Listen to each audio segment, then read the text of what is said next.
Okay, so we're talking with Reese Davis today. We're lucky enough to have him on the line, and I want to introduce him to everybody. Uh, Hello, Reese. How you doing? Yeah, I'm doing just fine. How are you doing? All right, good to talk to you. Okay, same here.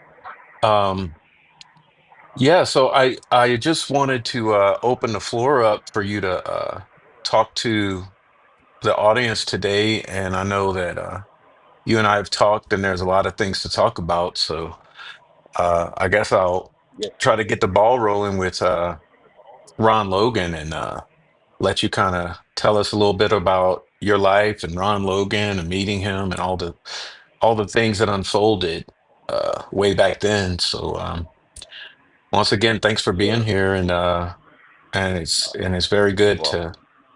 to have you to talk to everybody. Okay, for sure, same here. Yeah. Okay, so I guess I'll probably more likely start out. Okay, well, in fact, I'm going to start out with probably how I met Ron Logan. This is in 2017 here at where I'm at currently over at Newcastle Correctional Facility uh, in Indiana. Okay, so like I said, I met him in 2017. It was probably approximately I don't know, I'd say 2 months after the Delphi murders of Libby and Abby. Okay, okay.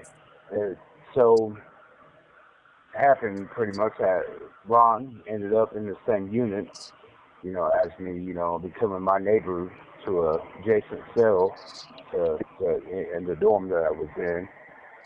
Uh, let's see here. On the first day, I was I really wasn't sure who he was. You know, I guess it was noticeable that he was walking around nervous, a little bit quiet, which is typical for people in the new prison environment. Um, the morning after that he got here, I was sitting there on the kiosk. I was typing a letter to the family, and Ron Logan walked up. Seemingly, he was polite, you know, and he asked, if maybe I could help him set up his kiosk account and his PIN number on the account so he could order commissary coffee and write his family and check his money and things of that nature. You know, and so you know, typical. For you know new people that get here that really don't have anything. I kind of gave them a care package. With coffee and stuff. I mean, it takes a couple of weeks to be able to get your food and stuff. So, but he seemed pretty grateful. That I gave him some items and stuff to help him out. Okay, stuff like that. So, give or take, it was probably a couple of days later. I was working on some law work. And Logan sat in front of me at the table in the day room. Uh, he told me that someone informed him that I was a law clerk here at the facility. Well, in the dorm in particular. Okay, and asked if I had a few minutes and maybe talk with him. I said sure. That's fine. Informed him I was, and you know, so oddly, his first words is, "Do you know who I am?" And it kind of threw me off. I told him I didn't think so, really. He stated, uh, talking really low in a real low voice, he informed me that he's been all over the news regarding the Delphi murders and explained that the girls were found on this property. And to be truthful, I was kind of shocked, but I stayed calm, wondering what he was going to say in a way. Okay, he began to tell me his lawyer told him at first not to talk to anyone about the case while he was in here. However, Logan stated that he had questions, that he was really hoping to get answered. And he mainly had questions about, he was asking me if I knew anything about search warrants and told me about the FBI searching his home and asking, if they could for example, he asked me, if they could legally come back to his home with on the same search warrant, or so I talked to him about that. He assured him, about that. He went on talking about, how incompetent the FBI was, and complained about the search and the investigation and stuff like that. It's pretty much he stayed stuck on that. Instead of asking questions, he, you know, you know, intended, you know, because he was originally intended just to ask questions, but I remember we ran out of time, and we had to lock up in our cells, and so he really didn't get into any hardcore questions he had. It was just mainly about the search warrant stuff. But when I went to my cell, through the night, I was laying in my bed and I was thinking, pretty much how bizarre it was that instead of, Logan being grateful his, name was close to being cleared. Instead, he was angry about, the case and being in the FBI's hands and Carroll County's, instead Carroll County's jurisdiction, pretty much. That he really was hoping that it would just get in their jurisdiction and not the FBI's. And I just thought it was pretty bizarre, with the conversation, altogether. I was feeling like something wasn't really adding up with it, but, I really wasn't sure. Kind of screwed this up a little bit. We was sitting outside one morning, we was on like a weight machine outside, and we was talking, drinking coffee, and, remember like yesterday, he said, man, hey, do I have your word that we could talk and that, you keep a secret at all costs. And pretty much I had to just tell him that I would. I knew that I was at that point kind of pilling for information, trying to figure out what was all going on, because it was, it was more than obvious that there was just more to it, at the time. So,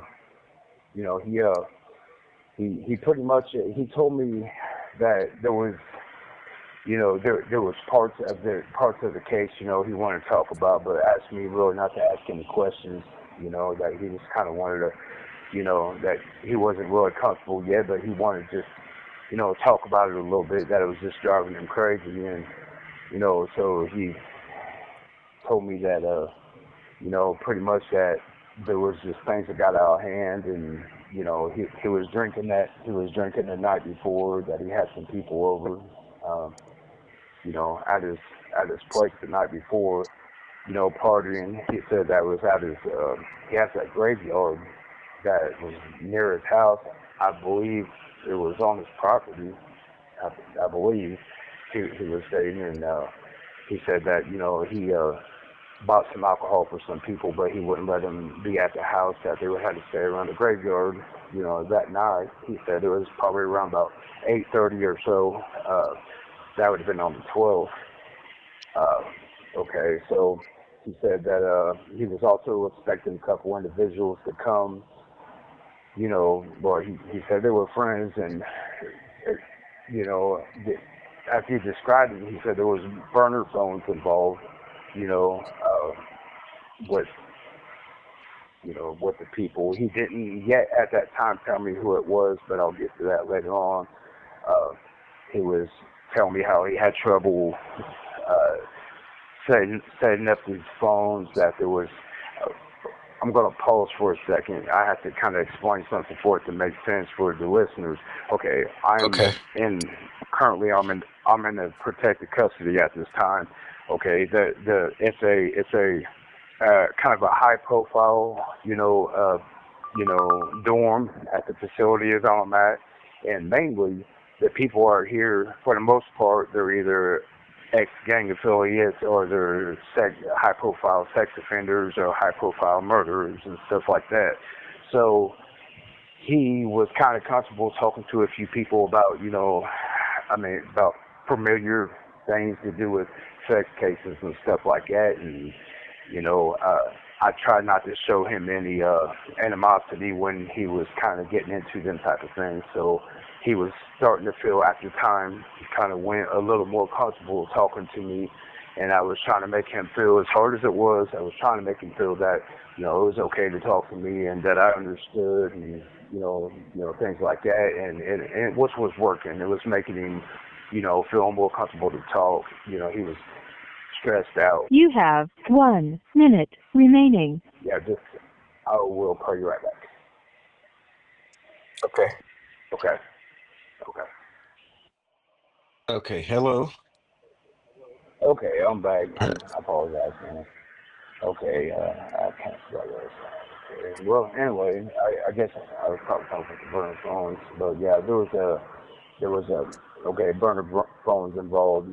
He didn't want to really list any names about what was going on, but he was telling me that a friend of his had pretty much had some kind of, I don't want to say business, but kind of like where they were trading off pictures and videos, stuff like that, things of that nature, and that he was telling me that he had a friend that came up to Delphi, pretty much from out of town, that would help him set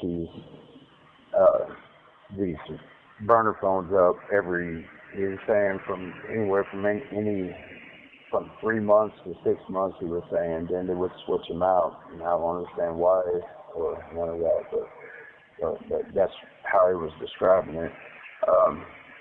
But pretty much, he was explaining that at first he would not give me names or any information about who else. I mean, this was through time. I was getting more and more information, so it was hard to, when I would talk to in particular people, like we would say later on when I was talking to like Andy Baldwin, stuff like that. I had a little information to give them at the time, and when I talked to the police, to the detectives and stuff, when they came up to the facility, I really had a little bit of information, some information to give to them, but I was still at that time getting information too, right? So it was hard to, so that was that. So, later on, okay, Ron was stating that pretty much this was after my interviews with the police and everything, but he was saying that pretty much when that he was going to meet up, him and a friend, okay, was going to meet up. When he was speaking of the girls, he was describing that pretty much that there was only one girl that they were planning to meet up with, that they weren't expecting to at the time, and was saying, that it was really ultimately his friend, that was wanting to meet up with the girls. He was describing pretty much that, he got in a situation that he really didn't want to be in. He described it as kind of the situation went too far. He said that he was being blackmailed for whatever that. I can't tell you what that means even to this day. I still don't know. So, the plan was with Ron, and there was another individual. I don't know what happened to the people at the party, but as he described, he said that everybody got drunk, and they vandalized the property, the graveyard. They did a lot of vandalism out there, and he said, the next morning, after they did that, they all got in an argument, and he made them clean it up. He said that after everybody cleaned everything up, he made them put it in a bag. Some people left. I'm not still sure, but they got some bags together, gathered it all up, and that's when pretty much he went to the dump yard. As he described, that's what he was doing, was dumping the trash that was being vandalized at the house, and so he went back to the house after dumping the garbage off, and okay, so when he got there, his friend that he let continued to be at the house. He, as he described, he watched over his house while he was gone, and he described that that things got stolen, things like that. He said it was things out of his shed. A firearm got stolen out of his house somehow. He said that his bunch of garden tools. He said a rotiller. That he described for a garden. I mean, don't ask me, but just a bunch of tools and stuff like that came up missing, and he was pretty mad. He was pretty angry or whatever, and he said when he got back at the house, that's when he sat there with a couple friends, and that which ends up being Keegan Klein. Okay, but I'll get to that later on. But pretty much he said that he was being blackmailed about some things, and the way I was taking it was about the videos and stuff like that. But he had plans to meeting up with one of the girls, which was Libby, and him and the other individual. There's still a unknown person. Okay, which. I mean, I believe I know who it is through, conversations, but I can get to that later too. But they ultimately made a plan that they were going to drive to the front of the they was going to go around, drive to the moat onto the front of the trails. So they did so. Keegan was supposed to pull off the side of the road, he said, and Ron and this other individual, I hate to keep saying it like that, but there's really not a name, that I could, say right out. I mean, because I was never really told a name, I just believe I know who it is, but Keegan pulled off the side of the road. They went to the trail to meet up with Libby. Okay, he said when he pulled off as he was broke down, and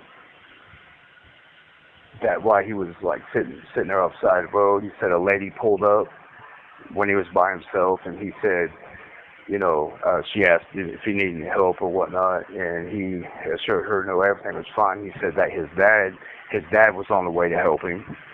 Okay, so after that happened, he got nervous, and then he decided not to stay right there, and then he go ahead and went on and drove off and went towards Ron's farm, but they're still at the trail, going to, talk and get Libby, and when he got to Ron's house, he contacted him saying, pretty much, what happened with the lady that pulled off the road, and he just got nervous that he was going to walk to the back of the way of the property and meet them up to the, back up to the trail where they were. But however, since they, Ron and this, the other individual, I hate saying it like that, but since they were went to the bridge, they noticed that there was two girls, which was Abby too, and that was not expected. As he made clear that it was only supposed to be one of them, and they were going to take her to the car originally, but then they realized that they had to walk to the back of the property and walk up through the woods and all this other stuff towards the property. And so, he said when they approached her, at first they both went to approach her, and both of the girls got nervous, as he described, and he said that they were looking off down the way, kind of, they weren't on the bridge, but looking down the way, and there was like little wild rabbits and stuff like that, and he went to go, talk to them, make him feel comfortable. Well, they got nervous, and they walked, sped off and walked up kind of on the bridge. And so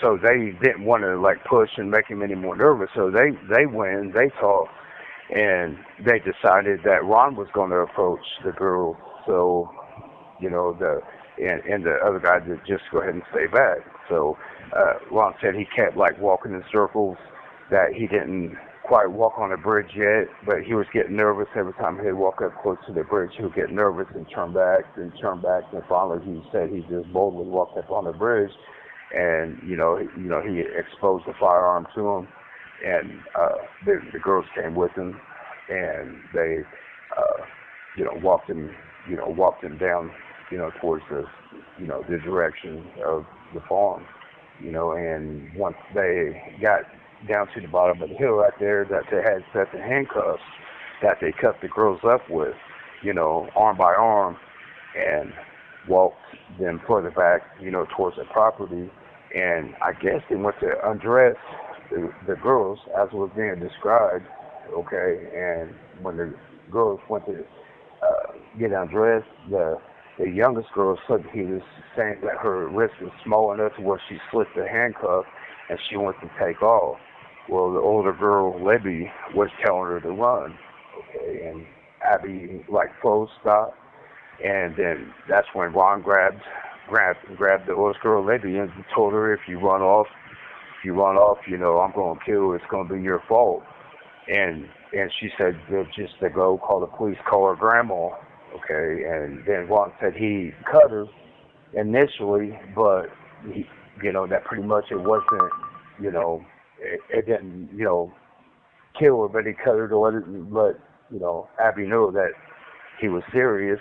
Instead of taking off, she got scared and froze up, as he described, that she just seemed petrified, and walked right back to him and got, cuffed right back up.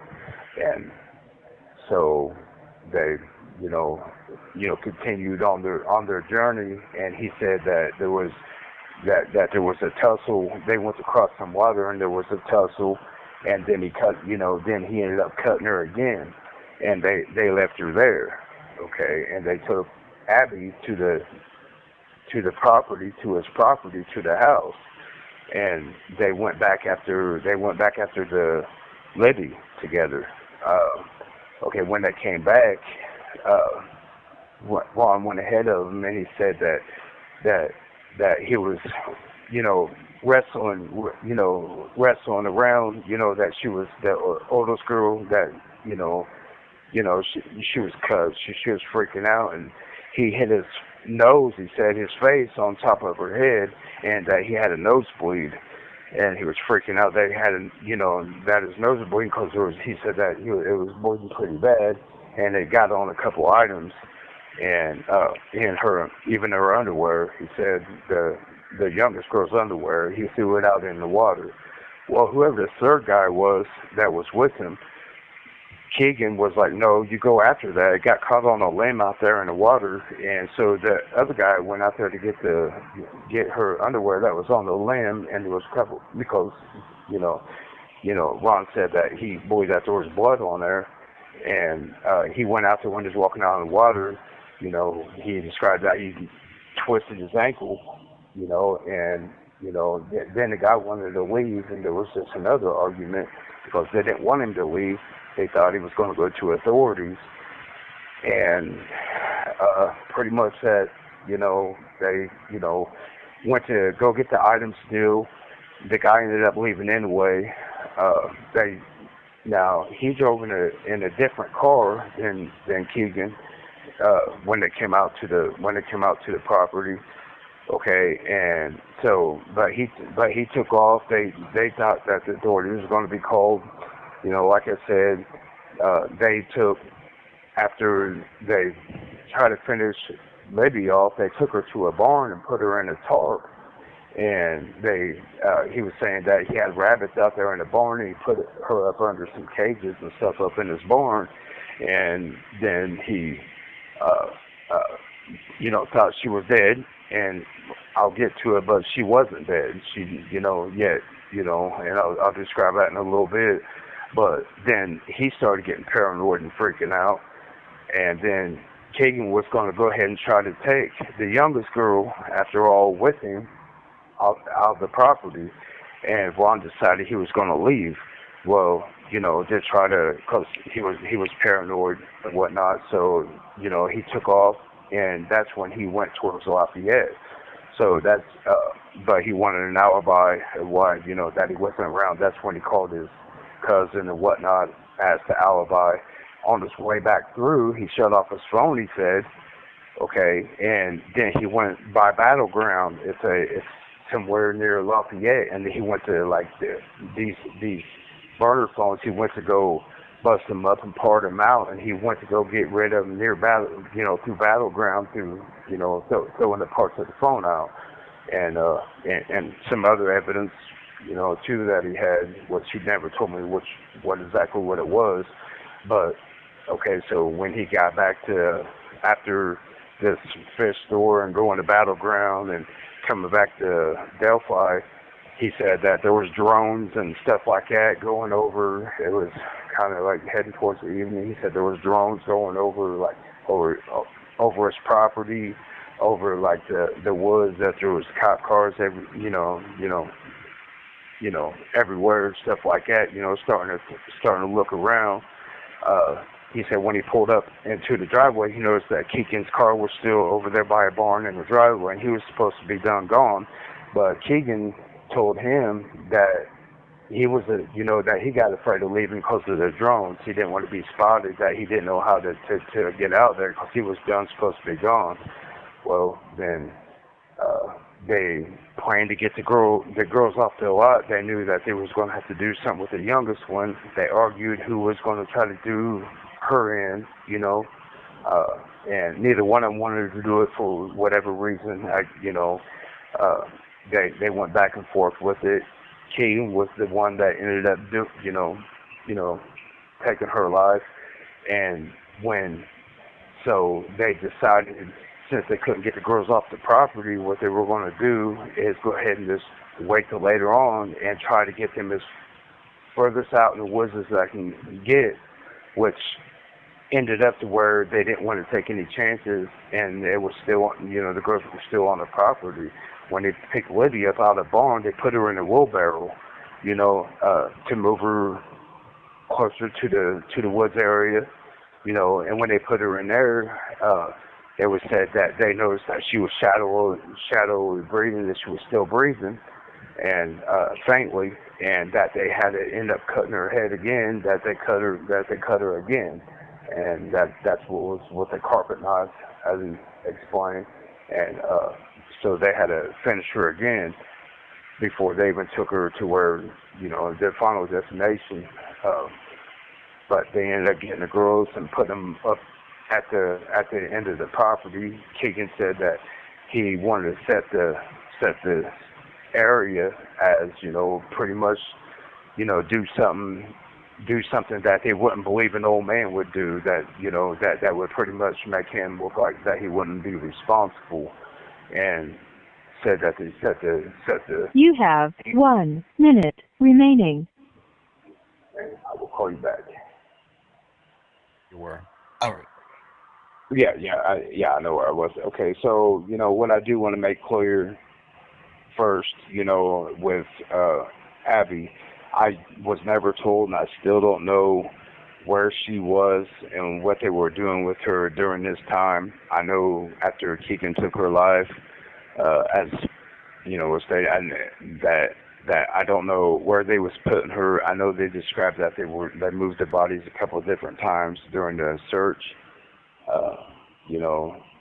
Like, so, and through the night that they were trying to figure out what they were going to do. Their ultimate plan was to try to get them off the property. As I said, that didn't work. So, that was that. So, I really don't believe I have anything else as far as that goes, unless you have any questions. Yeah, let me try to So, backtrack on this part of the story, and maybe I'll ask you if you sure. don't know, you don't know, but maybe. Yeah, I'll So, tell you if I don't know. okay, so all of this you told me so far, this was all from Ron, like all of this It part was of it. all from, yeah, Okay. it was later, it was later, more confirmed through Keegan's story. There was parts that had changed between the two, but it was more of a blame game between when I spoke to Keegan. He was kind of putting a lot more on Ron than than on himself. Ron was a little more outspoken about what happened. Keegan was more trying to throw certain, pretty serious parts, of the situation more on Ron, like of who cut who and who did this and that, and Keegan's story changed like a lot, but it To was be always, expected. Yeah. you know, yeah, it was really close to what Ron was saying. There was just I completely wholeheartedly, even to this day, feel in my heart that there was no way without, and we're talking about two different time periods. There was no way that they could have collaborated the same type of stories without me, you know, with knowing them at different times, and Right. it's been too, you know, I completely believed, Keegan, when on his part. So I was So, leery at first. Um, so, oh yeah, go ahead. um, this thing with Ron. So, how many times, like the story you just told me, how many conversations with Ron you think this unfolded over? Like, how many times y'all talked where this all was told to you? I'm probably about 40. I mean, Oh, that's a he was lot. my neighbor. We talked. Yeah, Okay. oh yeah, we talked every single day. I mean, every single day. We drank coffee in the mornings. He really wouldn't. I would actually tell him, not to talk to other people because I was trying to make it look like I was on his side. Yeah, I'd I be get like, it. be careful talking to these other people, and just kind of, and I built a trust with him, and but that was the only way to get him to really start trusting, and I mean, but it worked. I mean, it did work over time. It worked, you know, Yeah. so. How long a period of time was he housed next to you? Like, how long do you know about how many months or whatever in I would say total? about he was here about right at a year, but we was housed right next to each other for about 7 months, you know, and like I said, we spoke every single day. So Yeah, so in your feeling, like just as in your gut, you feel that he was basically telling you the truth, confiding in you with the truth, with his feelings and shit. um, Prof, I absolutely deep in my heart know he was telling the truth. I mean, I just do. I mean, that couldn't have been made up, and who could or would make that up? I mean, it was just too. I mean, there was times he shed tears. There was times that he seemed, I don't know, I hate to say it like this, but almost like a really odd excitement to tell the story. I mean, there was other times that he was really feeling himself and kind of tearing up, like talking about how far it went, and and just how much in trouble he believed he was in, and I mean, it just Hmm. stuff like that. Yeah, I completely 110% believe that he was telling the truth. I mean, it just there's just no way to convince me any different. Okay. So this part of the story, kind of where I got a little confused, is you say he was saying he showed the gun and I guess brought them down maybe to the driveway under the bridge or something, like down, and that's when the little Yeah. Abby took off or wanted to. No, this was later on after they were cuffed, and later on during the heading towards the properties.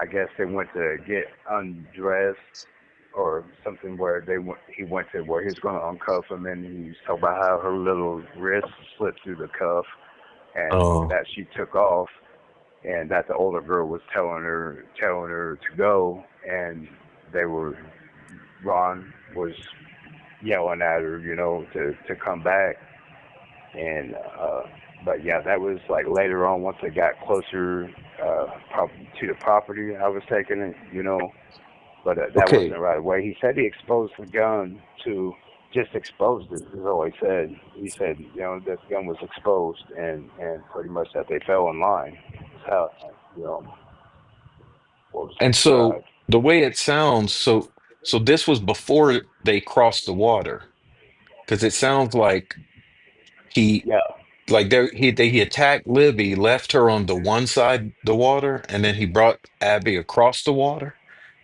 and then later he I had to was come never back too sure. across. Okay, I see. Yeah. I was never too sure. I'll be honest with you. I'm still not sure. There was parts, and I had so many questions myself, but it just seemed like to me that the more I start asking questions, he would get cold feet. Hmm. And here was the thing too. I had a cellie, a somebody I lived with. I mean, to put it that way, that uh, kept asking me questions because Ron kept coming to my door and talking to me through the door, and Ron ended up opening up to him a little bit, not as much, but a little bit. And my celly went off on him, and which just really pissed me off. And Ron didn't talk to me about 4 or 5 days, just kind of, you know, I don't know. I take it as nervous, it's the way I was taking it. And I told the police this, the detectives this, and they wouldn't even pull him up. And he was willing to come and talk to him up there at the front. The police wouldn't come pull him out to talk to him even. Nothing. I mean, just absolutely. There was just so much that was had to offer to show them that this was truthful. Through the investigation and speaking to them up here, and they just would not take anything. They would not. They would not take any offer I had to anything. Offered to wire up everything. I mean, they wouldn't. They just were not interested in anything I had whatsoever. Did I personally believe they didn't believe me? Yeah, I believe they didn't believe me at first, but once I got to certain parts of it, I could tell. By looking at them and then wanting to get up and talk off on the side, that, I just felt like they were trying to sidestep me from, being able to just explain what happened all the way through, and if it came down to, wanting to wire up or anything like that, they would change the subject and, start, I mean, it was odd, it was an odd situation, Let's talk but about that. Okay, I so just so did this happen after Ron left when you talked with them? Did Ron no, he was still leave? here. Oh, okay. So No, he's he was still still here. I there. was able to, yeah, I was able to wire up and go in the dorm. We were still neighbors. I mean, Okay.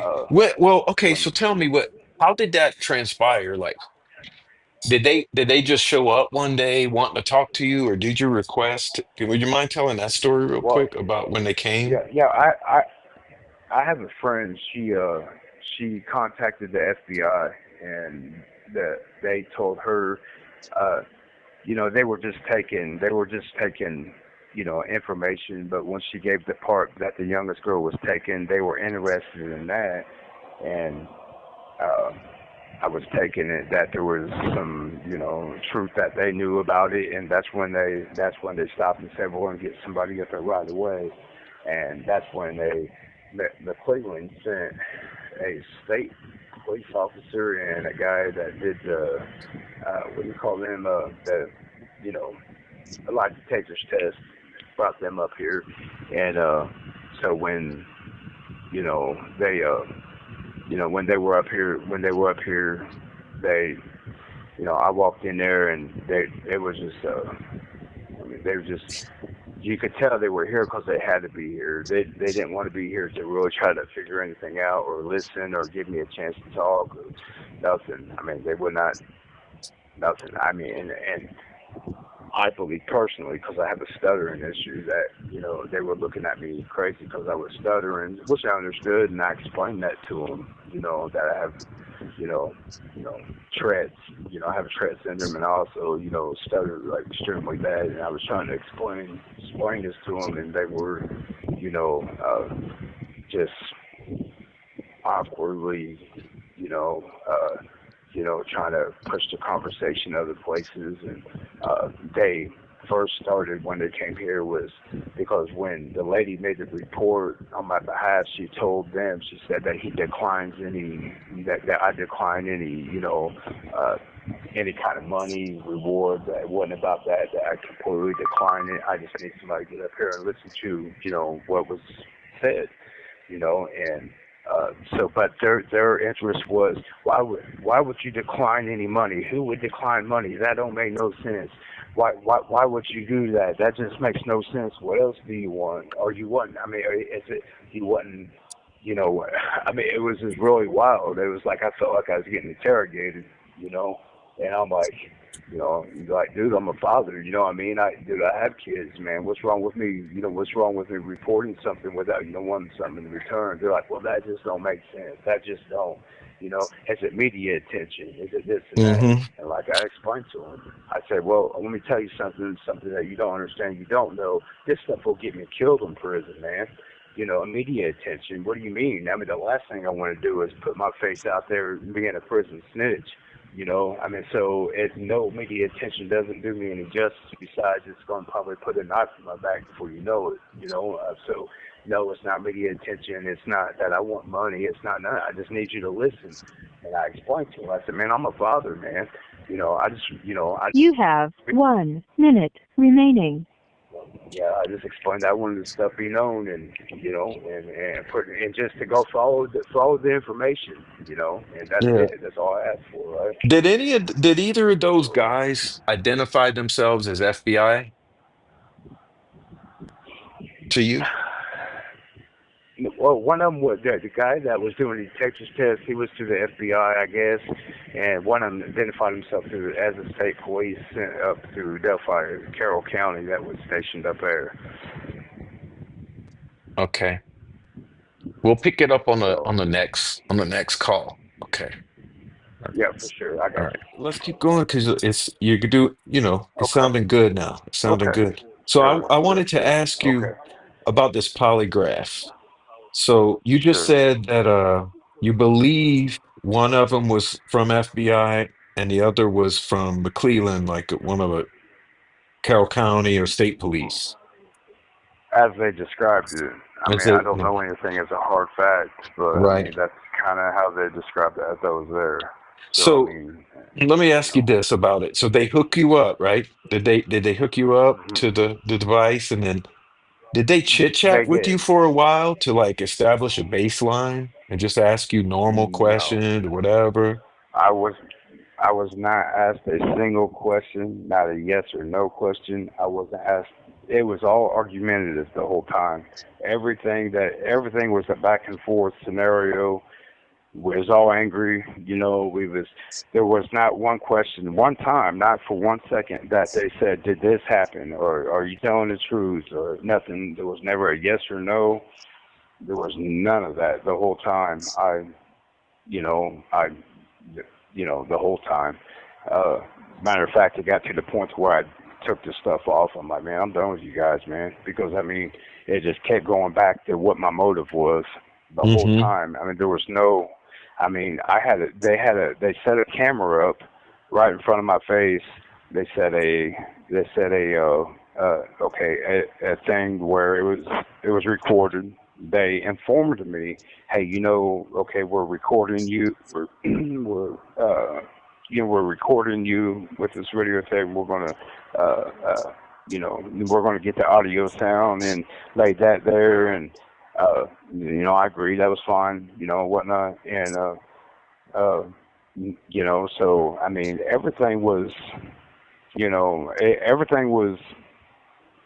set up, but no, I mean, like they said they lost it all. They lost the recording. They lost the video. They lost the questions. Typical. But there was no questions. That's why they say that they lost the questions is because there was never a question in to begin with. That not once, not one question. I swear, I wish I could explain to you, man. These people have not asked me one question. I was up there. Now, when McClellan later on tried to cover his rear, saying that, you know, that, that I failed miserably was his exact words. there was no questions. There was no real. It was, everything that I said, described special to Andy Baldwin when he was here. Nick McClellan later on denied it, but he had no evidence to back anything he set up. He supposedly lost everything. And he tried to throw his own narrative on it, which was all a lie, every bit of it. He tried to even say the fact that, and he was trying to like divert certain things I said, like the phone. Okay. When I said that Ron Logan took the battery out of the phone when he was coming back in from Lafayette, that McClellan jumped in there on, I believe it was a podcast or something, and he was saying or a YouTube, or yeah, same thing. And he jumped on there and said, oh, well, he had been lying about these phones because the phones were smartphones and you can't take batteries out of them, this and that. However, like I said during the interview, if he produced the audio, I even described to them that Ron Logan explained to me he had a flip phone. That was his personal phone. Now he took the battery out of that because he didn't want it to be he didn't want it to show that he was going to battlefield when he was leaving Lafayette. So he took his battery out there, and then he ended up putting it back in like soon after. But McClellan didn't want to state that. He was trying to divert it as like, oh, like I was talking about the girls' phones, the smartphones, and I was never. It was, if you produced the audio, people would have been able to see what was really said. Uh-huh. But he was trying to do everything he could to make me look like a liar, trying to take it. Just. But he couldn't really say much because everything that I spoke did end up becoming the evidence. Now, I've stated all this, and I gave, and the information that came out was in 2017. I didn't know any of what actually happened through the case. I didn't know if I was being told the truth, or not. I really didn't know. I know as much as, you know what I mean, as anybody else. However, when it came to after Ron Logan's trial, and I'm watching it on TV, I was watching it on court TV. The trial after they were coming out and speaking of the case, everything they were coming out talking about off court TV was everything I told Nick McClellan and them on this case, and the polygraph examiner and the detective that came up here was all the information I gave them, and they were taking the same information that I gave them and putting it on Richard Allen, and it blew my mind. All the way to the type of knife it was, to the throats being cut. It blew my mind. They actually took every single word I said and just really built a case on another individual. And this was all the way back in 2017. A couple months after the murders occurred. I didn't know Yeah. none of that. When so I this didn't know. polygraph, You when know. was that? What year was that? Yeah, I believe it was still in 2017. It was in Wow. 2017. I would Okay. say probably in November. I would say probably October, November. Ron was still here. We're still neighbors, and like I told them, I said, you know what? And I was pretty pissed off. Don't get me wrong, but yeah, I really was. I was really pissed at the way they were acting. I said, do me a favor, give me 45 minutes. I said I will try in 30 minutes. Give me a recording device. When I go back to the dorm, I will be on cameras. There's cameras all over this prison. I will be on cameras everywhere. You'll see who I'm talking to. Give me that recording device. You don't have to believe a word I'm telling you today. I'm gonna let him tell you. Mm-hmm. Because every time we got together, he'd get talking. He'd Yep. get talking. He'd start asking questions. I said I'll more likely about 95% will have you a full confession within 45 minutes. And I truly meant that with all my heart, that this guy was talking like that, and I was like and you know how stupid I would look if they were like, yeah, let's do that, and they sit me in there and he wouldn't say a word about it or something, you know what I mean? I would look like a fool, Mm-hmm. and a sick fool, as a matter of fact. and they just would not take it up. They would not take it up, and I offered several times, and that's why I got frustrated. That's why we started going kind of back and forth, because I could not understand what type of investigator investing two murders of two poor little children would not take. I mean, that's a golden thing. You know what I mean? To any investigation is a confession, and being recorded, and they just would not take it. They didn't want to know. Hmm. They just didn't. They just didn't want to. They just wanted to shut me up, man. They were just done. They were acting like they were wanting to get out here. I was just done trying to tell them. I'm like, I don't know. Call my roommate in here and talk to him. Why don't you guys do that? Like, no, we don't need to do that. Stuff like that. I'm like, okay, send me in there. Let's get this on the recording. You don't have to take my word. Take that information and look more into it. Why aren't you guys taking that? They're like, oh, you don't worry about that. That's all they're saying. You don't worry about that. You don't worry about that. Everything will be okay. Let's just keep going here. And I was just, I would do anything from the bottom of my heart, wish that they'd come up with that audio and play that audio and let people see the truth, of how this investigation really went. And the things they were saying and the things they were trying to leave out and the way they were, it was so bizarre. I actually, afterwards, I went back and I started crying. I thought, man, there's something going on with this case, and I didn't know what it was at the time, but I'm like, man, there's no way that these people up here investigating it at that stature, came up here wanting to solve this case and would refuse all them things I had to offer. They instead Hmm. made it about me. Made it about what my intentions were. What was I doing? Why? Who would ever? That was their question. Who would ever refuse this money? Who would ever refuse this money? Why would you refuse it? And that's what the whole setting was about. I'm like, are you guys out your fucking minds? Excuse my language, but are you? That's just how that's how I came to them. Like, you guys are. I said, man, you guys are just. I'm just confused. And that's why I was stuttering. I was so angry. I'm like, man, dude, this is unbelievable. I've never seen anything like this in my entire life, and it was really odd, man. It was the weirdest thing I think I've probably been through. I would never imagined.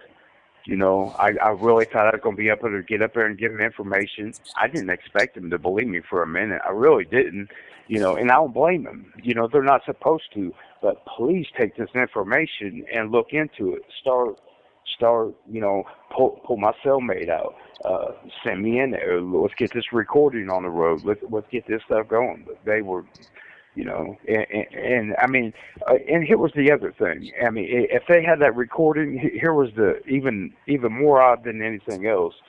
So what they did was say, okay, well, you take all the events of everything you've been told, out the case, of what you want to tell us, and whatever you feel is more significant, you put it within this paragraph and a half, and write it down. So I started asking them questions like, what would you feel would be more important? These are long conversations through a long period of time. So, you just do the best you can. You just do the best you can. I'm thinking, man, this is bizarre. But I did exactly what they said. I wrote, I don't know, probably a paragraph and a half, whatever it ended up to be. Then their question was, is this true, complete, inaccurate? Okay, well, of course it's true. Is it complete? No, it's not complete, because you told me to write a quick narrative, so no, it's not complete, and is it accurate? I don't know. This is just information being given to me, so this is my response to them, and they're like, what, one direct response? And if I say anything else, I'd be saying, okay, well, if I say, well, no, it's not accurate, but if I'm, using the same answer, then I would have to also say, no, it's not true. There was one direct answer, yes or no. And I thought, man, this is just a trick shot. You guys are just really playing games here, man. And what kind of information can you get out of a paragraph and a half after 9 months of conversations? I don't know what's more important to you.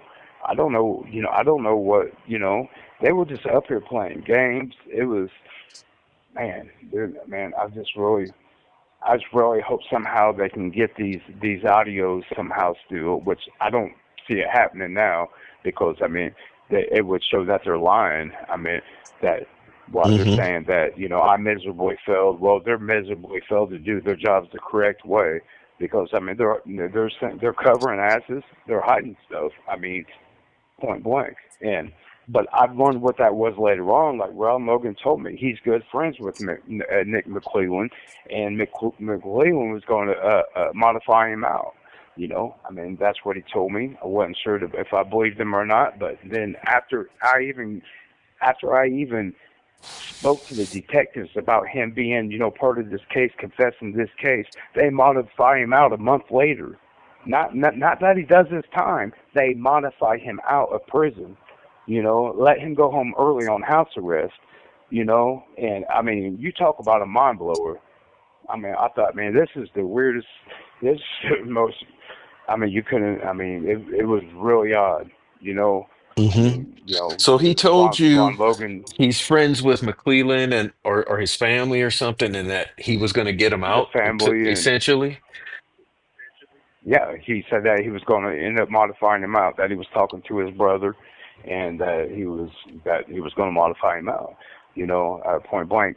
That supposedly he didn't believe he did it, and stuff like that, and that Whoa. he was going to get him out of prison, not to worry about nothing. A month later, man, I'm telling you, a month after I said that he confessed to his crimes, they sent in a petition to modify him, and they granted it within a week. I mean, like saying, yeah, okay, gave him a court date, and I'm talking a court date a couple of weeks later. I thought, man, there is something going on, man. I mean, it just did not make any sense whatsoever. Nothing did. I thought, man, this is just the weirdest stuff. I mean, everything just blew my mind. I mean, I just couldn't believe it. You know, So yeah, Yeah, and but here before we they are, let eight years later, still same shit. you're Yeah. same shit, We're about to be same 10 years shit. later, I not mean, another year and a half or whatever. We'll be 10 years later, still the same shit. it's mind blowing, man. It's Yeah. mind blowing, and I don't understand it. Yeah, I don't understand it. I don't. I just don't. I don't get it. You know, and I've done everything I felt was the right thing to do. Myself. And I gave it my whole heart to try to to get it out there. And I mean, I was made a fool through this whole thing, especially when McClellan and talk. He would try to make a fool out of me every time he got out on a podcast. And he would try to make a fool out of me, take information and twist it and make it look like I was saying something else. And it's like, dude, release all the information. Let people decide for themselves, what the truth is. Quit hiding shit from people, man. Put it out there and let everybody decide. I mean, there's people that's smart. They can figure out the facts and they can believe whatever they want to believe, but give them the facts. Don't sit there and feed them a bunch of shit and tell them that I'm full of shit when you're the one holding information back and acting like everything's lost. Dude, you have something to hide. I have nothing to hide. I've said and done and tried everything I possibly could. And it's just like, I mean, it's hard to battle against the system. They got the upper hand. Okay, I'm a felon. I've committed crimes. I'm in prison. Okay, so you could paint that picture, but you're the one hiding the evidence. Hmm. You know, I mean, and been doing it through the whole case. I mean, through this entire case, everything's about everything getting lost and everything. I mean, come on, man. You know, we're talking about little girls here, man. We're not talking about, if you want to try that on some other type of crime, you do what you want or whatever. You know what I mean? But don't do that shit on this type of on this Kids. type of case, man. Hmm. This shit is not even a joke, man. I mean, then you modify him out. You modify your buddy out of prison. Like that's why I told like Channel 59. With their stuff. Like I mean, can this dude even sleep at night? I mean, and I mean that. Can he really sleep at night? Does he really feel good about himself? Does this make him feel good? I mean, does like I can't fathom being a father, a grown man, and having children myself, and knowing that I went that far to cover some shit up like that. In the name of lives of children. Hmm. I mean, it just don't make any damn sense to me, man. none of it.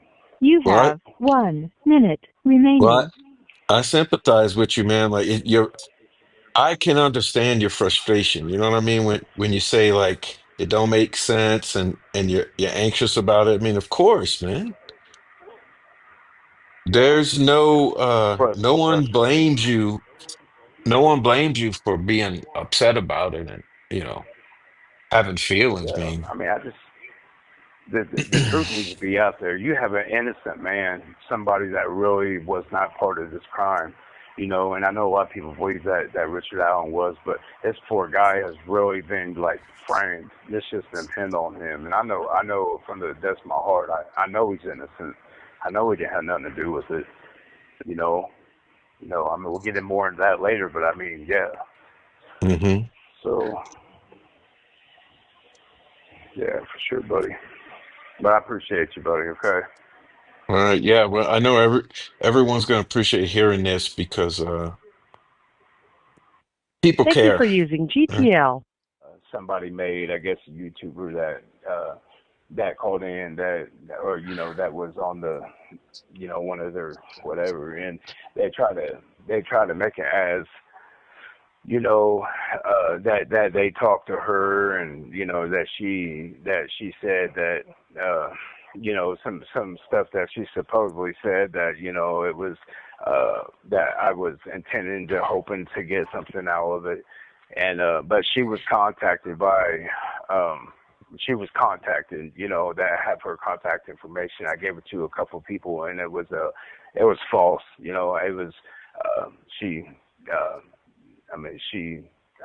informed that, if they knew me, that they wouldn't even be asking them questions, you know.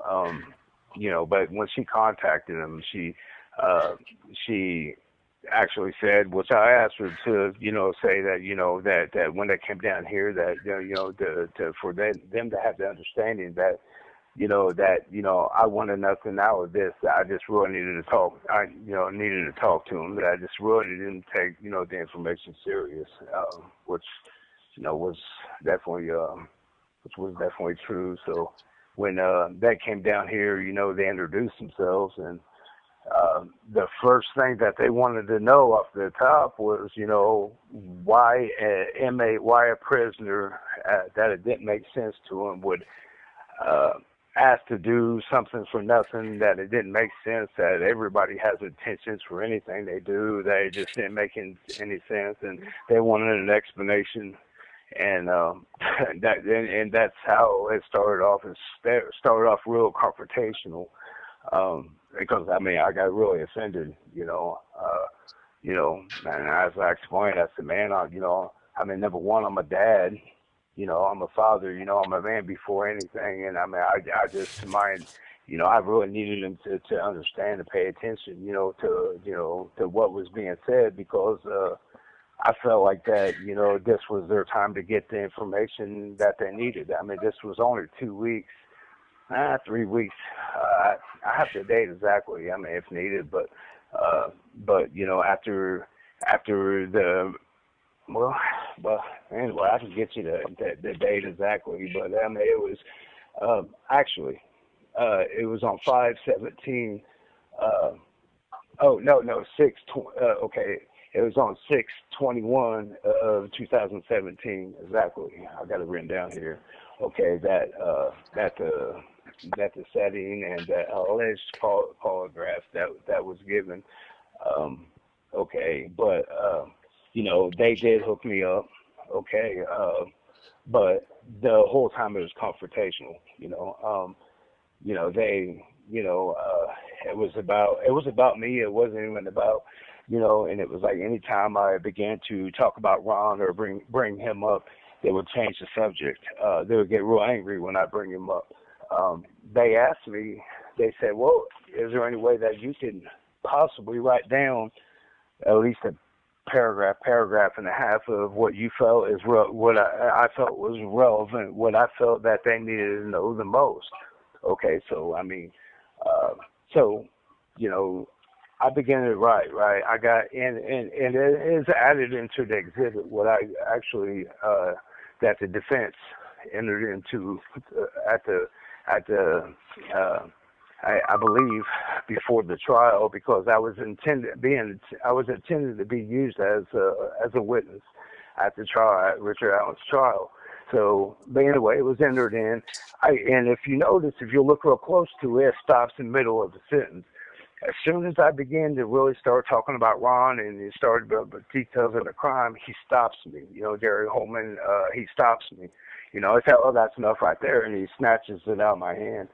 And I'm like, okay, well, he begins to and he begins to say, is this accurate? Is this true? Stuff like that. I'm like, yeah, it's true. He said, is it accurate? I'm like, well, for what you allowed me to write, it's accurate. He says, is it complete? And I'm like, no, it's not complete. He said, so it's not accurate. No, I'm like, you just asked if it was complete. It's not complete. I was like, you just told me to write in their narrative, and I said, no, it's not complete. Let me finish it. And he was like, Mr. Davis, is this accurate? Is this complete? Is this true? And he started mixing in questions. I'm like, man, and I'm trying to explain to him. I'm like, man, it is accurate. It is true. It's not complete, and, he was like, and he got mad and he slammed it down. He was like, and I said, you know what? I said, this is the best thing to do. I was like, man, why don't you let me go, talk to Ron Logan, there at the dorm. I said, I'll go with the recording device. I'll go record it. Within 45 minutes, I said, I bet I can get you everything that, at least close to everything that you need to know to show, what he's talking about. Because I was like, obviously, you ain't going to believe me. And he said, that's not necessary. I'm like, why isn't that necessary? Why wouldn't you want me to go do that? I was like, I can go talk to him right now. As a matter of fact, we was at recreation, and I said, I can go back right now and go talk to him. I said, I'm on cameras. I was like, you just, if you're not going to believe me, believe him. And they're like, that's not necessary. And I'm like, okay. And then he wanted to go right back into why I wouldn't want to. He was like, well, if I did it, I would want to do it for, I would do it for money. He said, he was like, why would you shut that down? That don't make sense to me. And I'm like, why do you keep bringing this shit up, man? I'm like, you going to listen or not to what? And he was like, damn it. And then he asked for Paul Hansen. He said, well, come here for a minute. And they stepped out of the room and they stepped back in. And he was like, that said something about my stuttering. And I tried to explain to him, I said, I'm not on my medicine. And he was like, oh, and he's rolling his eyes at me, just being real cocky. I said, man, I stuttered really bad. He said, oh, is that what it is? I said, you know what? I said, why don't you let me go back to the dorm within 45 minutes? I said, because Ron would, he would go quick into talking about it. It was kind of a nervous thing he had, he would just kind of worry about it, and I was the person he could talk to. And I explained that to him. I said, just let me go talk to him, man. Just give me something. You'll be able to see who it is. I'm on camera. Let me go, and I will get you everything I can get. And once again, he said, this, it's not necessary. And so I'm like, man, I don't know what the hell to tell you then, man. I'm really, I'm trying to help. And he was like, then he was like, you have 1 minute remaining. Okay, let me call right back. I apologize. Okay. Okay.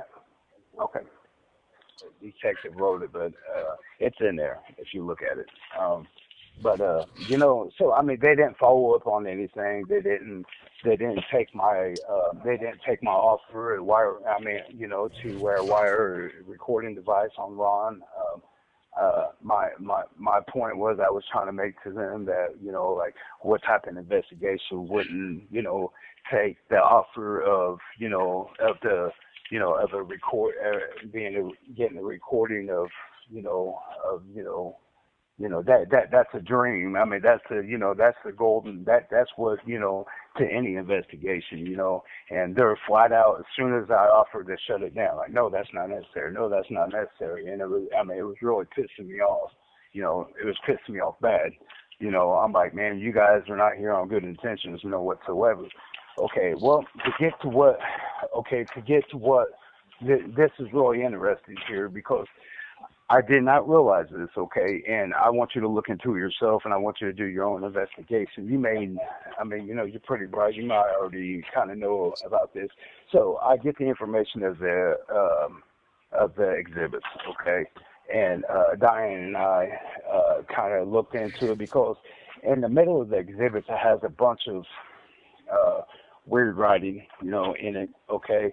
And to come to find out, we ran and we looked into it, and the results that they gave, okay, you had Nick McClellan's like, oh, he felt miserably, okay, and I was like, man, I knew it was bullshit because, there wasn't because well, come to find out.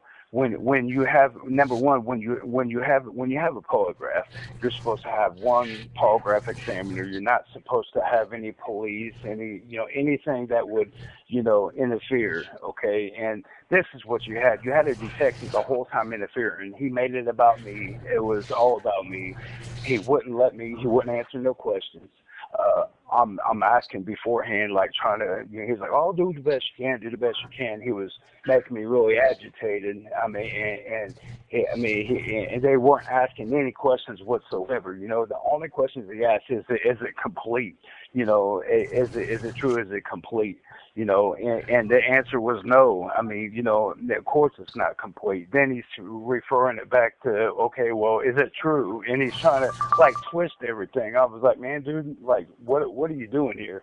But okay, so let's fast forward here. So Diane and I was looking up, okay, and come to find out that the results are handwritten. They're not even machine generated whatsoever, okay.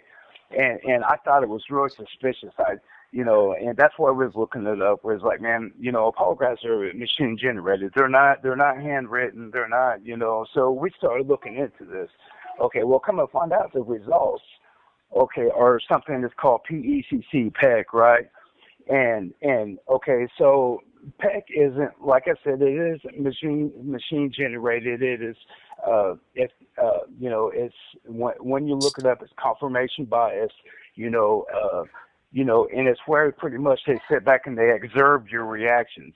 Okay, and I've done told them that I have a stuttering issue, that I have a Tourette issue, and that I take medication, and they're not, and they never produced to the defense anything that was machine generated whatsoever. They hand over something that it says like it's like a pre-test they're supposed to do. It's like a test phase chart calculation type thing, and it was, like I said, it was just written on the paper, and it's just there's no questions. There was no baseline, it was, and you had, like I said, you had interference in there. You had an officer, sitting there trying to interfere, and it was like they didn't want me to pass it.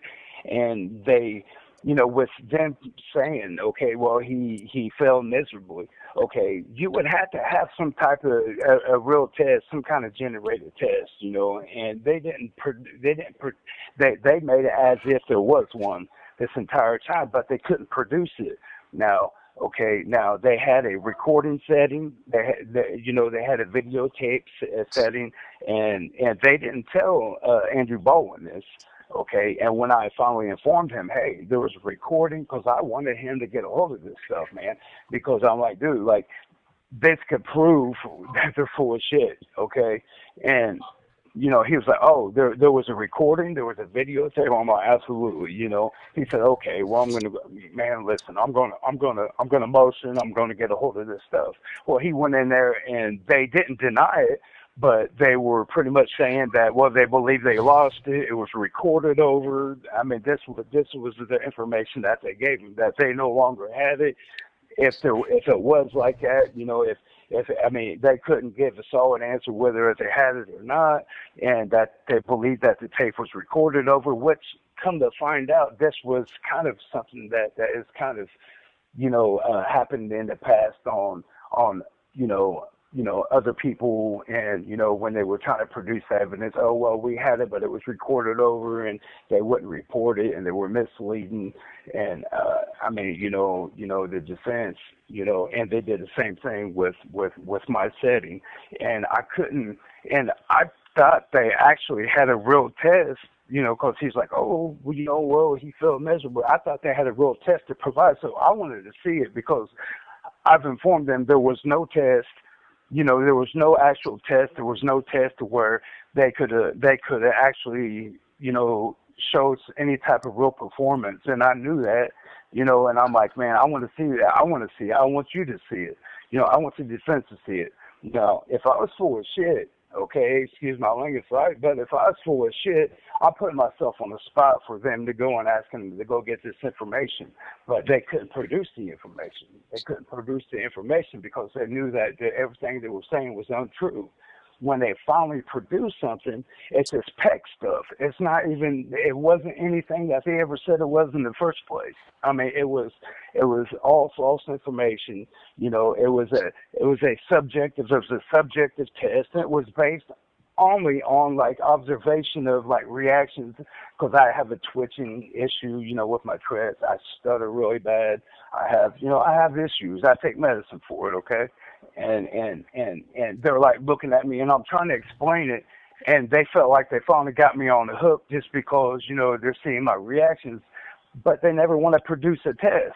There was never nothing objective that they could have did, and they did not want to see the defense on these tapes and these issues that I'm offering to go in there and wear recording device on Ron Logan. See, these type of things would have showed that their investigation was really suspicious. Okay, I mean, if that's Hmm. for whatever, they did not want me to.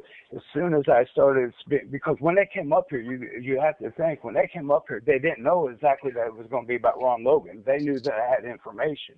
As soon as I brought his name up, the very second, oh man, they were just juggling back and forth, and they wanted to go out and talk, and they wanted to, and as soon as I give information, and as soon as I start writing about Ron on this little paragraph, he snatches it out of my hand.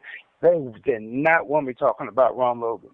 They didn't. And they was really hoping it was for something else or another individual, but they came apart. Now, the information, I never knew if it was true or not. I mean, I didn't know if Ron was telling me the truth. I didn't. I mean, he could have been telling me anything. But what he did tell me, and what everything I wrote down, everything I reported, come to find out, once the trial began, I didn't know until the trial that if the information was true or not. I knew that Andy Baldwin was interested in the information once he observed it, because they didn't even tell him about the information. They did not tell him that They did not tell him that about the setting, about about them coming and speaking to me about the polygraph. Didn't tell him none of that. He had to find out on his own. I believe through the FBI records, if I'm not mistaken. I mean, it's kind of. I mean, I'm not sure. That's kind of what I believe that he was saying, that he was going through the records and finally saw my name, and was really shocked by the information I gave, and had to really hustle before the trial to even get up here to speak to me, and like dude, like man, like look, this information, man, we need to talk further. Now listen, the information that I had at the time, you got it was only, it was right after the murders. It was at the beginning of talking to Ron. He was in the middle of changing information, back and forth. First it was more, seeing how I would take to the information, then finally it gradually, built up to where he was, kind of giving me the truth when he seen that I was not reacting, Hmm. in a negative way.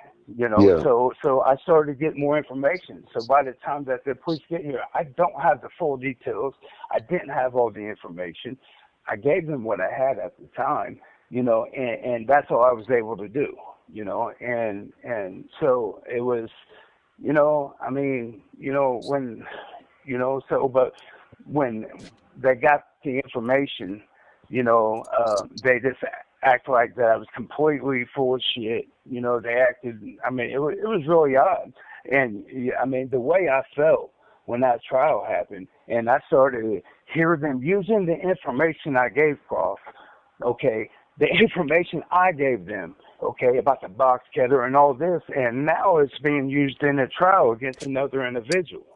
I'm the one that gave him that information about the box cutter and this and that. And now I hear him using this information against another individual, and I don't know what they've determined, you know what I mean, in between time, and they could have actually come up on their own that it was a box cutter. I really don't know, but it was really weird to hear the same information that I gave them repeated at this man's trial on another man. I'm sitting there, I'm freaking out. Like, dude, what the hell is going on? I'm the one that told him this shit. But I told him on another individual. And they're Hmm. using the same information and the same way the girls were killed and everything. They're using the same thing on Richard Allen. I was freaking out, and it's not that I'm just saying this. This is on paper, and it's like, I really felt messed up about this, man. I'm like tripping. I'm like, dude, wow, and then I started reflecting back how they try to keep me from talking about Ron Logan. I thought, man, then after getting to talk to Ron more and more, I've learned that, that he was friends with Nick McClellan. We've had long, extensive talks about, how McClellan was going to modify him out. And, and I didn't know if it was true or not, okay, if Nick McClellan was going to modify him out. But dang it, Prof, man, this I mean, like, I thought, I didn't know what he was telling me. I didn't know if it was true. I didn't, but damn it, Nick McClellan came right in the office, man, and modified this man out. Yeah, Hmm. he did file the modification early, and do just what he said. He said, man, he's going to modify me out, man. He said, man, I'm not worried about it, because when he first came in here, okay, and here's another thing, Prof. Here's when I talked to him and I talked to investigators, the investigators had formed somebody to shut his mouth while he was in here. So the investigators, and I don't know if it's Nick McClellan, I can't pretend I know who it is, but somebody within that circle of the investigators told him to shut his mouth quick, that somebody is in here reporting the information he's given. He thought it Oh. was his roommate. Yeah, I promise, Oh. Prof. I promise, I mean, like, my right hand to God, buddy. I mean, he came in, but here was the odd thing. You know, Ron Logan came to me and thinking it was his roommate, okay, that was giving this information, bitching, because he's like, oh my God, my roommate's in there, man. He's talking to the detectives. Detectives been up here, this and that. So I had to play a role, Prof, that like, damn, you need to shut your mouth, Ron, man. Hmm. Quit talking to him. Hmm. Da da da da. And he actually believed me. I mean, I played that role and he went with it. He was like, man, I can't believe this, man. This is, oh my gosh, it's freaking me out. I might get charged, blah, blah, blah, and it just went on. But I went to my room freaking out, like, oh my God, these investigators informed this dude that somebody's in here talking to shut his mouth, man. You know what I mean? And this shit was blowing me away. I couldn't wrap my mind around it all. It didn't make sense. And I thought, man, and at the time I didn't know what was true, what was it, but it started coming full circle to where I actually realized, like, not only this shit is true, there's something more going on.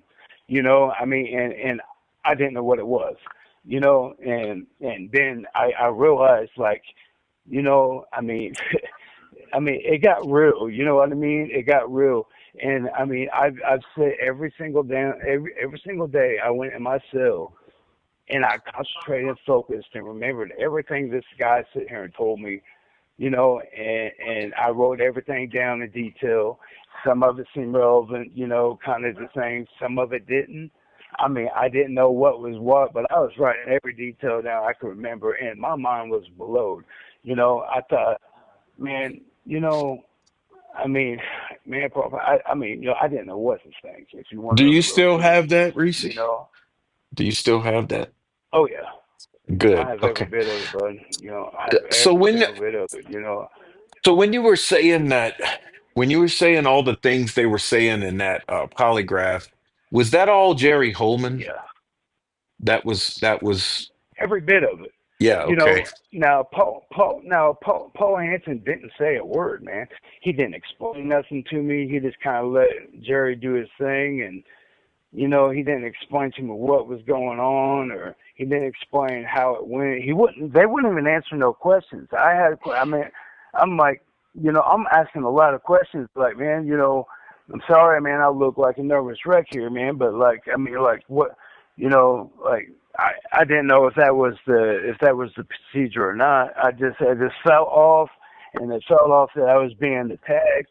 It fell off that it was. You have 1 minute remaining. My gosh, dude, I hate that stuff, man. But yeah, You can stay on the line. I can call you right So back it if you sounds want. like, I mean, you could basically say you were not polygraphed. If they didn't I establish a absolutely, baseline or actually ask you questions, that's not a polygraph. absolutely not. That's Jerry Holman barking No. at you while you're hooked. Okay. You there? Okay. Yeah. Okay. And I do want to say one more thing about it. When you look it up, okay, it says that within a setting of a polygraph, the only person approved to be present is you and the examiner, and it also says that only person approved is a translator if there were communication barrier issues. Okay, that there is not supposed to be a detective. It's not a what do you call that, man? It's not a time to do a what would you call that, Prof? I mean, it's not a Interrogation. yeah, it's not an interrogation. And plus when you look it up, it also says there's not supposed to be any secondary attorneys, prosecutors, police, any type of authority. And it says due to any pressure, that and that's the and this all comes from the PEC information. You know what I mean? When it's kind of giving you the layout that this, it was. And I mean, they just want to do some narrative control afterwards, Yeah, man. yeah, yeah. I mean, and this is why when McClellan got a hold of it and he failed miserably. I didn't know if I did or not. I mean, I didn't. I mean, I didn't know. I didn't see anything. But what I could offer was for the defense and anybody that will listen, go get the information to validate, because I knew one thing for certain, that it was no polygraph. Well, and I it and doesn't I, even I matter said at that. this point in time. All that could be redone. Because I mean, you would expect polygraph, especially if it's videotape, Mhm. they should be able to produce the graph, the Mhm. little graph that Absolutely. was, and they should be able to produce the video recording and to prove what actually happened. Absolutely. So to me, No, it's they a couldn't do dead the issue recording. at this point. It's And it is. And here was yeah. the other thing: they could not produce any questions that were asked. That was requested from them too. But here's the problem: they never asked any questions. Mm-hmm. That's why they could not produce any questions. There was Mm-hmm. never any questions asked to me. Because I mean, for me to fail something, you have to be able to provide what I failed. What did I fail? What was Yeah. asked that I was Where did you defective show on, or deception? Right. yeah, yeah, and they couldn't do that. And come to find out, it was because there was no test given. You know, um, and of course they can't produce anything if they never gave one. That was the reason why they developed this PEC thing. Say, oh well, subjectively, you know, and it also says that there's also a confirmation bias. I mean, with it being subjective and all, you know what I mean? That that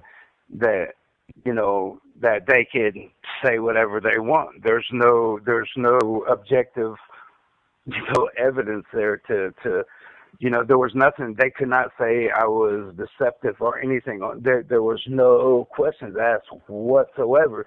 And this frustrates me because I mean, this guy came out, went on YouTube's, went on. We're talking about the prosecutor. We're talking about somebody supposed to stick to some ethics here, man. And oh, well, he failed miserably. So you're lying to the community. You're lying to everybody. You're lying. You're lying. You're protecting your buddy, man. You know what I mean? You're doing everything you can to continue to control the narrative. You know what I mean? Hmm. And I heard you use the term one time. You know, a narrative control campaign. I heard that on one of your shows, and absolutely, man, that's Hmm. all this case has been, all the way That's all. through. All. Yeah, that's it. You know, I mean, and I mean, it's sick. I mean, it's sad, it's disgusting, like when I talked to Fox 59, I had a conversation with them, which was a news outlet, and I even asked him on there, man, like, dude, can you sleep at night? Can you look in the mirror, man? And this was the information that I left on the news outlet because I knew what happened. I knew I had nothing to worry about, and with me being a prisoner, with me being, ex, I mean, an ex-addict, things like that, it's easy to have a narrative control, because that's all they have to say. It's like, oh, he's untrustworthy. He had dishonest crimes. He was an addict. He was this, he was that, and he failed miserably. Oh, Hmm. he had everybody by the testicles at that point.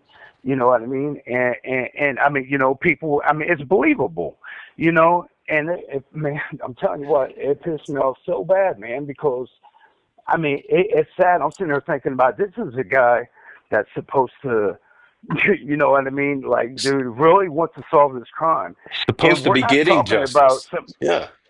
absolutely. We're not talking about a burglary somebody did. We're talking about two lives of two little girls, man.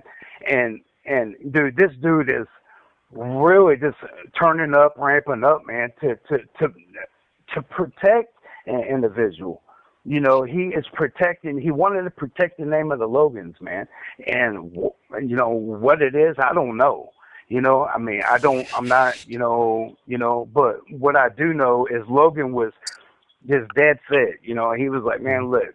He said, man, like he used the word family friend, long-term friend, his friend, and it just, he was like, man, he had full confidence. He said, he told me, because look, when he started talking, when Ross started talking to me, McLean was not in office yet. He was coming into office, and he was like, man, like, listen, if he gets into office, he's got me, man. He's got me. He's gonna, he's talking to his brother. He's talking to his, he's talking to the people in the same way. He promised me, man. He was like, man, I'm telling you, I'm gonna be good. And here's the thing, I'm telling these detectives in particular where evidence is at, because I was digging I was digging heavy and really hard, like trying to figure out where he told me where specific things were that these detectives, you know what I mean, and they did not obtain a search warrant to go look. I was paying attention. They already did the search warrant.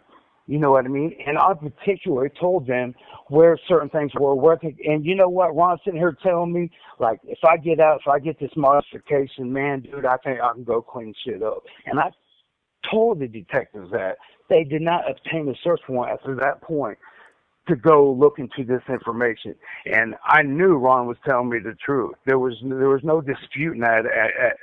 After that interview with the detectives, I knew it was true. I didn't know if it was true beforehand, but after I talked to the detectives, I knew it was true. I got the confirmation through them just by seeing how they acted and comparing it to the information Ron's giving me. Hmm. And man, listen, it blew my mind, dude.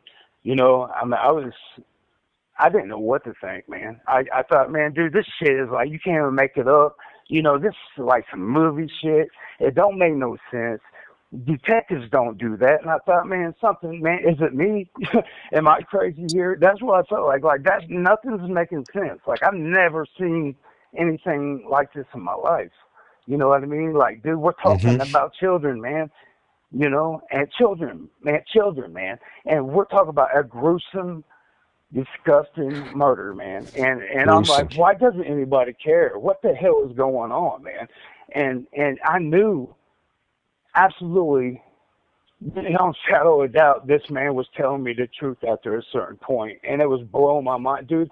I went in my cell and cried several times, man, because I thought, oh my God, not only I know this dude did this, but nobody's listening, and like nobody's listening, and it was blowing my mind, and I didn't know what to think. I thought, man, dude, it bothered me, it still bothers me, man, because you know what, you know, I've never had a double back where people that really gave a shit came up here and talked to me again to give me another paragraph, come in and give me an actual paragraph by people that are impartial, and dude, I will take that.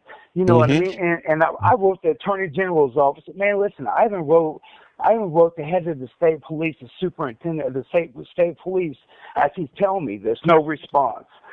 Mm-hmm. Talking about man, what's his name?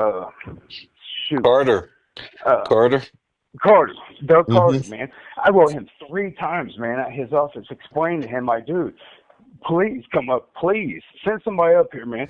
Don't send these idiots who just came up here. I wrote them before they came up, and I wrote them after, and I had nobody come up, and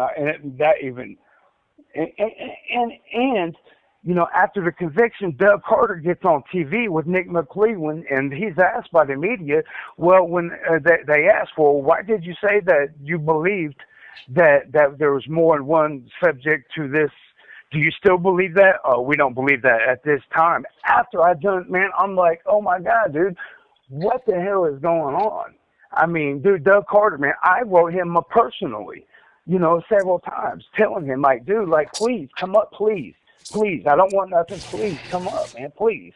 And man, this dude, he wouldn't respond. He would got on national TV with a straight face and sit there and said, man, like, oh, I don't believe at this time. I'm like, wow. I even wrote him about, Klein. And I thought, man, dude, I was just, man, listen, I mean, the only person I was able to get to really listen that knew I was telling the truth was Andy Baldwin, period. Period. And he knew because he knew the information other people didn't know. And he knew. Listen, Andy Baldwin came in here crying, man, crying, tears running down his face, man, because he knew I was telling the truth. As soon as I told him and gave him this information, he started bawling. I've never seen an attorney bawl over a client before, but he started bawling, and it choked me up. It got me crying, with him, man. Man, I thought, oh my God, thank Jesus, man. Thank God somebody's listening, man. Thank God somebody finally believes in me. But he knew stuff that other people didn't, and he was angry because that the information he wasn't able to get until after the trial. Then when he Mm-hmm. finally hears it, he's like, "Oh my God, this is the link. This is what was needed." This is and dude, I love that man with all my heart, man. I love that man more than anything in this world. I Well, he mean, as was. far as you know, I mean, with somebody with real integrity, man. I love that Mm-hmm. guy, He man. was set on the wrong And path before trial, and not it got him it got him absolutely, handicapped, and now it's too late. Now we're looking at a whole different absolutely, path ahead. absolutely. Yep. Hey, my And the question, only thing, Ron Logan, did yes, he ever tell sir. you how he knew Nick McClellan? Beyond just that they're Man, you know friends, what? did he ever go into detail about Nick McClellan? He would not tell me, man. He did not tell me, and I've tried to hint, and it's like that. Sometimes when I let him talk, he was very loose and was not really tight on information at all. But when I started like digging into specifics, it's like I seen a leeriness, and I learned to let him talk. You know what I mean? Mm-hmm. That's all Mm-hmm. I could do is let him talk, and I tried to actually figure out like how he did know him because it made me curious, like especially after the interview because I thought, man, like why would a prosecutor put everything on the line? Why would he throw his career, his dignity, his everything? What prosecutor, somebody successful like that, would throw everything on the line for an individual, especially with something so? I mean, like, this is serious, man. And I thought, man, dude, I mean, listen, I don't care how close I am to anybody. If they done that, man, I'm sorry, man. We ain't buddies anymore. You know what I mean? Yeah, And I'm yeah. sitting there thinking, Heinous man, this murder dude of is two so, little girls. yes, yes, man. Yes. It don't make sense, man. I couldn't understand it. And I still don't. I still don't. I really don't. I never will. I mean, it's it's serious, man. This is really serious. You know, and God willing, Richard Allen get out, man. But I'll tell you what, man, my heart's been set on them girls and the justice for them.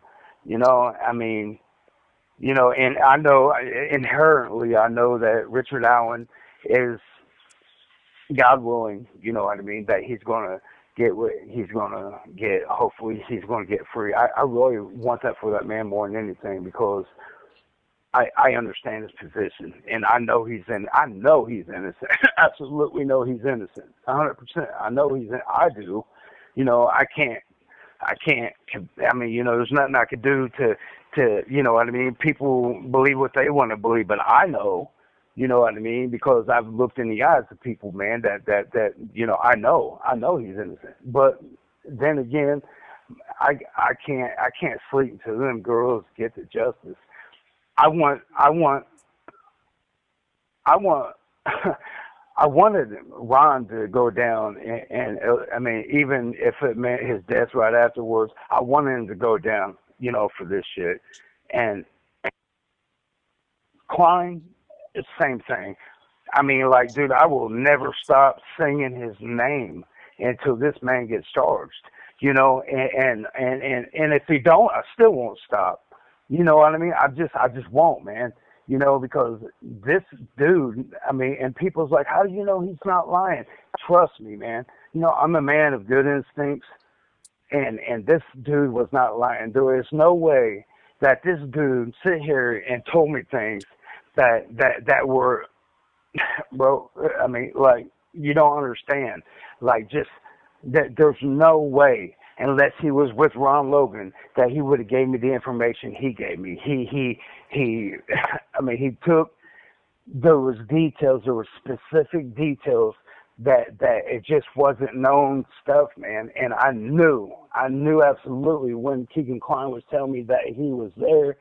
Now I knew he was not lying, and I knew off the bat. There was no question, and people's always asking, how do you know he wasn't getting attention, man? Listen, I can't. There's nothing I could do to compel anybody to believe what I know. But I can tell you one thing: he would not have knew the things that he knew. And I'm talking about very specifics, man. I'm not talking about just evidence that's out there on paper. I'm talking about there were specifics that signify right off the jump that I absolutely knew this dude wasn't lying. And it didn't take long for me to see, to know that, what I mean.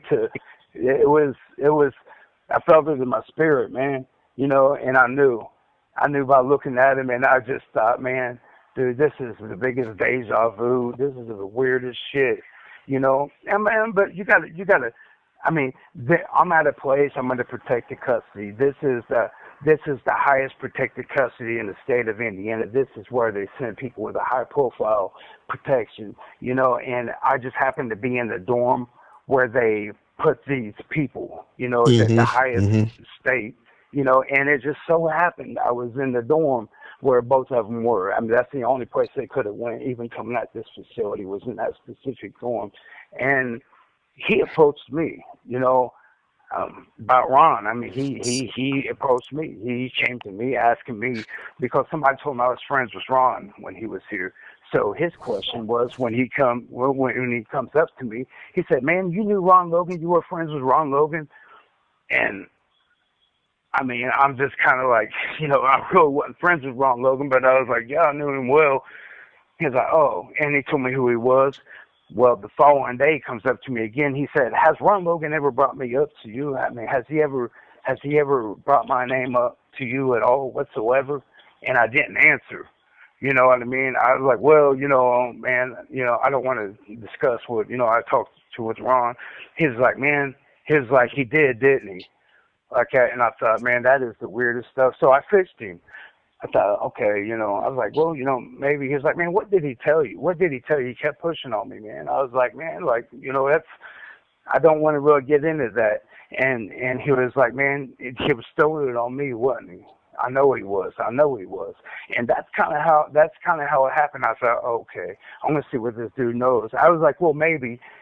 And he was like, man, listen. He was like, man, and he wanted to tell me his version. You have 1 minute remaining. He didn't come out with everything. Believe me, he didn't come out with everything at first, but little by little, just like with Ron, he came, and once he seen and he felt that some kind of comfort, you know what I mean, that I wasn't seeming like I was judging and stuff. Man, dude, the stuff that poured out of his mouth was just, I mean, I can't. I mean, it just blew me away, man. I mean, it was just, I thought, man, dude, this dude, this dude. This, he was who Ron was talking about. You know what I mean? When Ron, I mean, like, I just thought, man, this is the biggest deja vu I've ever seen in my life, man. This is, and so, I mean, it's kind of, things came out, Hmm. You want me to call you back, or Yeah, or yeah. Call how me would you back. like to do this? Okay, I could do that. Okay. All right. All right, but there was a prosecutor in his feelings saying, lock him up, he's saying too damn much. I had the superintendent of the facility come to me and specifically, personally tell me, hey, you really rattled some chains, man. You pissed some people off, man. In the court. He was like, I don't know the details, I don't know the specifics. He said, man, but he was like, man. I said, man, you can't keep me on lockup. He said, man, we kind of have to at this point. He said, I don't know what's going on, but he said things will get figured out. Just chill out. And I was in it for 3 months, under like restricted housing, man. No clothes, nothing, man. It was crazy, man. And it was all because that son of a gun, man, was in his feelings. He did not like the truth getting out in the media. And the sick thing is, dude, he knew everything I was saying was the truth. But that's when he had the opportunity to, which is really unprofessional, getting on people's YouTube and stuff, trying to, oh, well, he's not trustworthy, he's this, he's that, Hmm. Hmm. and I thought, man, for a prosecutor to get on YouTube to lie, and convince people, that I was untrustworthy, I failed miserably, I've done this, I've done that, and come to find out none of it was true. Nothing he's ever said was true. From my letters to him, asking him to hold on, please come and talk to me, because in the process of the trial going on, even before the trial, I was like, hold on, you got the wrong man. Just trust me. Please come and talk to me. He would not respond. He hid the letters. He wouldn't tell the defense about the letters. And finally, I mean, when the defense asked about the letters, I mean, as you probably already know, when the defense asked about the letters, he lied about the letters. The letters were never even written. That I was lying. Then come to find out when he filed a motion, and his back was again pushed to the corner. He's like, okay, yeah, okay, I got a couple letters. He released 2 out of 3. Well, here's the problem, Prof. I didn't write him even 3. I wrote him 6 letters. Now listen, now, okay. Not only I wrote him 6 letters, but here was the thing. He was falsely given a false narrative. In each envelope, okay, there was 4 letters I wrote. Okay, or 4 envelopes, okay, altogether, but there were several letters in each envelope, man, because I was saving postage, right? Not only that, but there was letters from Keegan Klein, okay, in the envelopes. He never, to this day, released them letters from Keegan Klein. As a matter of fact, when he released the letters to Andrew Baldwin, he said, I only got 3. I don't know where the 4th one's at. You know what I mean? And it was Hmm. just a bunch of lies and bullshit, man. And not only that, and we're talking about the interview, the polygraph. When we're talking about that, oh, well, we lost it. There's no, first it was like, oh, there was no video, there was no this. Then it was recorded over. Then it was this. Not having anything to do with me. It's not because I'm full of shit. You know what I mean? I wasn't the one full of shit. I was the one telling the truth through the whole thing, because you know what? That's how important this whole case was to me, man. But it was the man losing everything. It was the man putting things in his back pocket, man. Hmm. That's what the problem was this entire time, man. And I mean, like, dude, like this. I mean, dude, I had crucial information for these detectives, man. If they listened to what I said, what this evidence was, you know what? They would have found it. And not only they would have found it, they could have came and prosecuted him. It was something significant enough. And I even told these detectives, if he gets out, he said he's going to go get it, and please go look. And I thought, okay, cool. They might go get a search warrant, or at least try to validate. Maybe, they didn't act like they were concerned. But, I thought maybe they'll always go do their job and at least go get a search warrant and go validate. Man, they did not. I paid so much attention. They would not go get another search warrant. I knew for a fact what something was that would just, it would have been indisputable. There would be Hmm. nothing they could say at that point besides, oh my God, how would he know this, man? And then they could have came back to Ron Logan and said, okay, we'll take you up. Let's go ahead and have you go in and record and hear what he's got to say. Nothing. Silence. Crickets, man. Crickets, dude. I mean, Hmm. it's like crickets, man. They don't want it It was solved. it They was don't want the truth. They don't want it solved. no, they don't want the truth. Uh, these letters Attorney from General, Keegan everybody. that you sent, Yes, what was in those yeah, letters? Those were letters Keegan wrote. So what was in the letters that you man. know, Well, hmm kind of give you the kind of the background. I mean, kind of where you could see what was going on. We was on the facility lockdown. Okay, there was something going on at the facility, so we was on lockdown. Okay, and I was, so he was writing me. This was around trial time. This is before, and he was writing me. I mean, just kind of making fun of Richard Allen. Really just kind of like making statements like, "Oh, better him than me," things in that nature. He was doing some drawings, some sick, weird drawings, man. I can't really say. There's certain things there's certain things that there's certain things that they got a hold of that I can't talk about yet for a certain reason. I was kind of asked to be quiet on, but there's certain things that now, or because we're here, this was the thing when I went to that lockup, when they put me in the restricted housing unit here at the facility. There were still letters from Keegan Klein, and I told the defense, I explained, hey man, there's letters I can still access. I can't. There's a reason why I couldn't get a hold of them when the facility released my stuff back to me, and because in my drawings and stuff, I do art and stuff. I had letters hidden. Luckily, they were still in there. Okay, I released them. Okay, and I just released them here in December. There was the other ones, the ones that were not given to Nick McClellan. Okay, now there's specific things. I mean, there's things when Andy Baldwin was talking about the bombshell, that's kind of what he's referring to. There's just things that they're going to come out. Maybe I talked in person. You know what I mean? I don't know how to, but there's things. There's things that are going to come out. You know what I mean? Still, and let's just cross your fingers here, man. There's just things that but yeah, but it was just more of making fun of Richard Allen. Uh, there was things that he said in there that were. we'd have to speak on the side, bro. You know what I mean? hmm I don't want to, not like this, right? But I'll talk to you, right?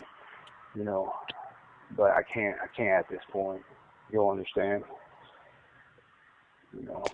But, and I'd rather you delete this part if you can Yeah, handle well, it. I know it's going to And cut I will off in a talk to you. minute. I want you to tell me, Hmm. we'll start a new one when you call back. But Sure. However you I want to like you do to it. like run down you know how you ran down um Ron's story for me? Sure. Maybe Yeah. run down Keegan's and then, Okay. Yeah. I got you. and then I got you. Yeah. Yeah. I got you, bro. could also kind of touch on the parts that line up a little bit, between him and Ron, but I Right. guess, yeah, let me see. You probably got 1 minute left, I'm guessing. Mhm. Yeah. Well, I mean, yeah, yeah. But I can call you. You want me to go ahead and call you right back now to just kind of keep that from? Sure, yeah, I'll turn this off too, and I'll Yeah. let you call back. All right. Yeah, it would make more sense. Yeah, sure. Okay, buddy. All right. Your story you got from Keegan that you believe, Sure. the parts Mm, that you believe to be yeah. true, or the way he Sure. told it. I mean, and I don't know really what's true or what's not, but I could tell you what's lined up with Ron that makes sense. That uh, he was kind of back and forth on a few things. I mean, at first, a lot of it was a blind game, putting it on Ron, seeing how, you know, uh, worried about what Ron told me, um, worried about, pretty much where my head was with it, when he kind of got the idea that I appeared, I ain't gonna say comfortable, but, receiving whatever on the information, in time he kind of came more, comfortable, I guess you could say, and uh, what he was explaining to me is he had his dad and him, okay, had a little service. I don't know how to explain it, okay, and they were, working, selling, getting child pornography kind of pictures, videos, things in that nature, selling them off. Um, he was explaining how there was this thing he explained as kick or whatever. And you gotta remember, I've been down for, in prison for a long time. So I mean, it's kind of, I'm kind of new to the whole thing, right? But he was telling me because I wrote down the words that he was using. He said there's a thing called kick where he would meet different customers and at the time get on like a back page, and then from there they would get on other programs or whatever he was referring to, with these things. He said that Ron was one of his customers. He said that he met with Ron. He met with him. He said from every 3 months. He said sometimes every 6 months. He would go meet, and he said that Ron wasn't savvy on his, on programming stuff, so he would take these type of phones and take it to him, help him program it. They would had some kind of system going. I can't really explain exactly how it was or what it was, but they had some kind of system going where he would help Ron, and Ron was really into this pornography too, and was one of his customers, and so that's how it started. They were friends. I kind of in the neighborhood of that, right? So he admitted that he was in contact, quite a bit with the oldest girl, Libby, that he was in contact with her pretty often, that he was fishing her, and he admitted that that she wasn't, that there were several girls that he fished in, that he talked about. He was the one to lure that day uh, to the trails. He admitted that. Now let me kind of help you understand. He explained to me that Ron wasn't exactly originally a willing participant in this, right? That he explained that he blackmailed Ron with the fact that of the child pornography ordeal, that Ron really wasn't, willing to be part of this thing that they had going, right? And him whoever the other individual was, individuals, whatever, blackmailed him, and that's when he said that they were all drinking. He said that they showed up. There was another individual that followed him from wherever he came from. He said he left his phone at home. That he had some kind of setup, some kind of program, to make it look like that there was activity going at home. He left his phone there so it wouldn't trace his activity. He that his traveling. He took these burner phones, these phones that to deliver. Okay, and it wasn't only to run because from what he described, there was another individual that walked to Ron. So, I mean, I would imagine it'd be walking distance, but walks from somewhere to Ron's to pick up a phone. This was before the murders occurred. This was before, so when they, he got there, he said there were some issues going on with some other individuals. Him and whoever came with him followed him from his home, whatever, helped get people, out from Ron. They stole from him. From Ron, they stole some things off of him. They vandalized some stuff around the graveyard. Okay, which confirmed exactly what Ron told me. Ron said the same thing. He was really pissed off about it. He was like, man, these son of a bitches tore up, painted shit. They broke bottles. He said, man, he said it was a mess. So that's Keegan confirmed that, 100%, So once they cleaned up the area, he also confirmed what Ron said about cleaning it up, taking the trash, putting it in the truck. Now, okay, so they at some point, and I don't know the times here, bud, but I mean at some point, he was expecting Libby, okay, from what I'm understanding. I was kind of understand. I mean, there's some stuff that I'm not really sure. That I still got questions here, right? I mean, but he was expecting Libby, and he wanted Ron he wanted to bring her to Ron's. Ron, I guess, ended up, they were all drinking. He said that, Ron was, kind of, appeared willing, okay, but they set up to meet with the girls, so I guess Ron, he went to go get rid of the trash. They have already picked the girls up. He said that he waited on Ron as he went to go get the girls. He explained to me a lady, they drove all together. Here, let me kind of back up. Okay, there was three of them. Ron, another individual, the person that followed him out there, and himself drove around. And they all went to go try to get the girls, okay, and they pulled the car off the road, okay. He explained that he tried to make it look like the car was broke down, okay. They all went to pursue the girls. Keegan said he went back to the car. He had to go back to the car for something. There was a lady that pulled up. He explained there was a lady that pulled up behind his car as the goods broke down. He informed the lady, hey, my dad's on the way to help me, everything's okay, whatever. And the lady pulled off.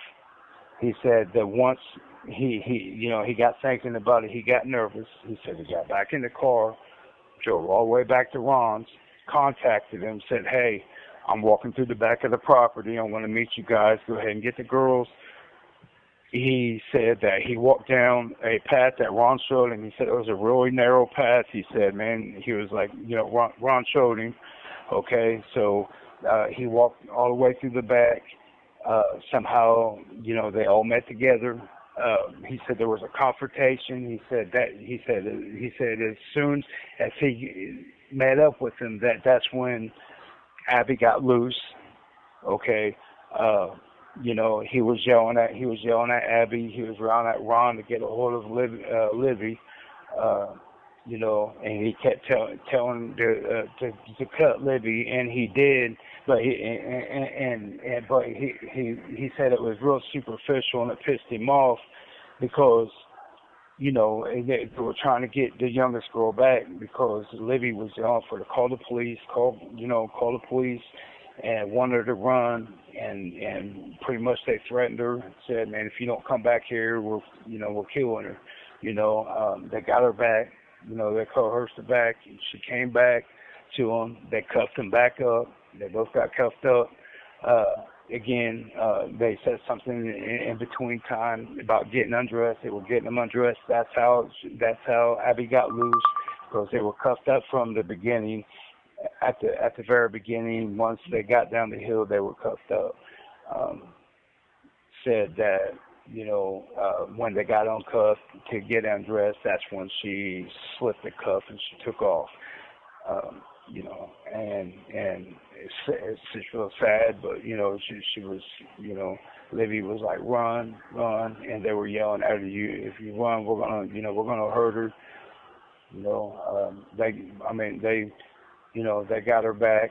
I don't know what happened in between that time, but Ron got hit in his nose by, he said, Libby's head, and he said that he started bleeding when a little bit, and that he was afraid that he got blood on the youngest girl's panties, and they went to go get rid of her panties. You know what I mean? He threw it in the water, threw a couple of items in the water, and I don't know what. He said it got caught on a limb. Something got caught on a limb, and whoever this third person was, they asked him to go out and get this item off of a limb, out in the water. So he started walking to go get this item, and I don't know if he ever got it or not. But he as he said, that dude, he said that he was like, almost waist deep in water, and he twisted his ankle. And so, dude was talking about wanting to leave, and they all got in an argument because, they didn't want him to leave. They was afraid that, he was going to get scared. They didn't want the police showing up. But in a way, they talked, dude talked him and just let him leave. He wanted to get out of there. So he got out of there. And it was only Ron and Keegan at that time. And, if there was, and there's somebody ended up showing up to the house. I don't know who. I don't really know any names, man. I was fishing real hard. That's when, they took I don't know when Libby was exactly killed, but she was killed in between where the girls got loose and got naked and going back to the house. Okay. And, they said that she was screaming, freaking out, and they wanted to shut her up.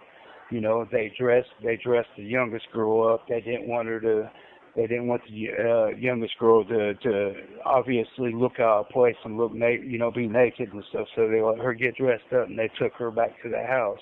They took her in the house.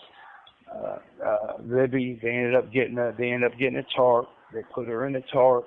They got her to the barn. They kept her in the tarp. And come to find out that she wasn't dead. They didn't find out to the next day, before they had to take the youngest girl out, and neither one of them wanted to take her out. Excuse my ADD here. But when Libby the next morning, they was going to take Libby to her final spot, they noticed she was still breathing. He said, man, everything was just so confirmed, from what Ron was saying. And Ron never said who ended up, killing Libby, but,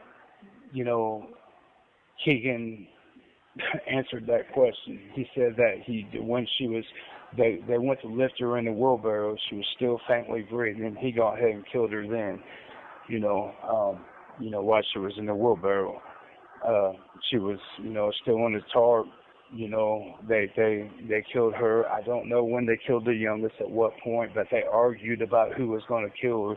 I don't know who did that. I don't know who decided to do it, but neither one of them wanted to do it.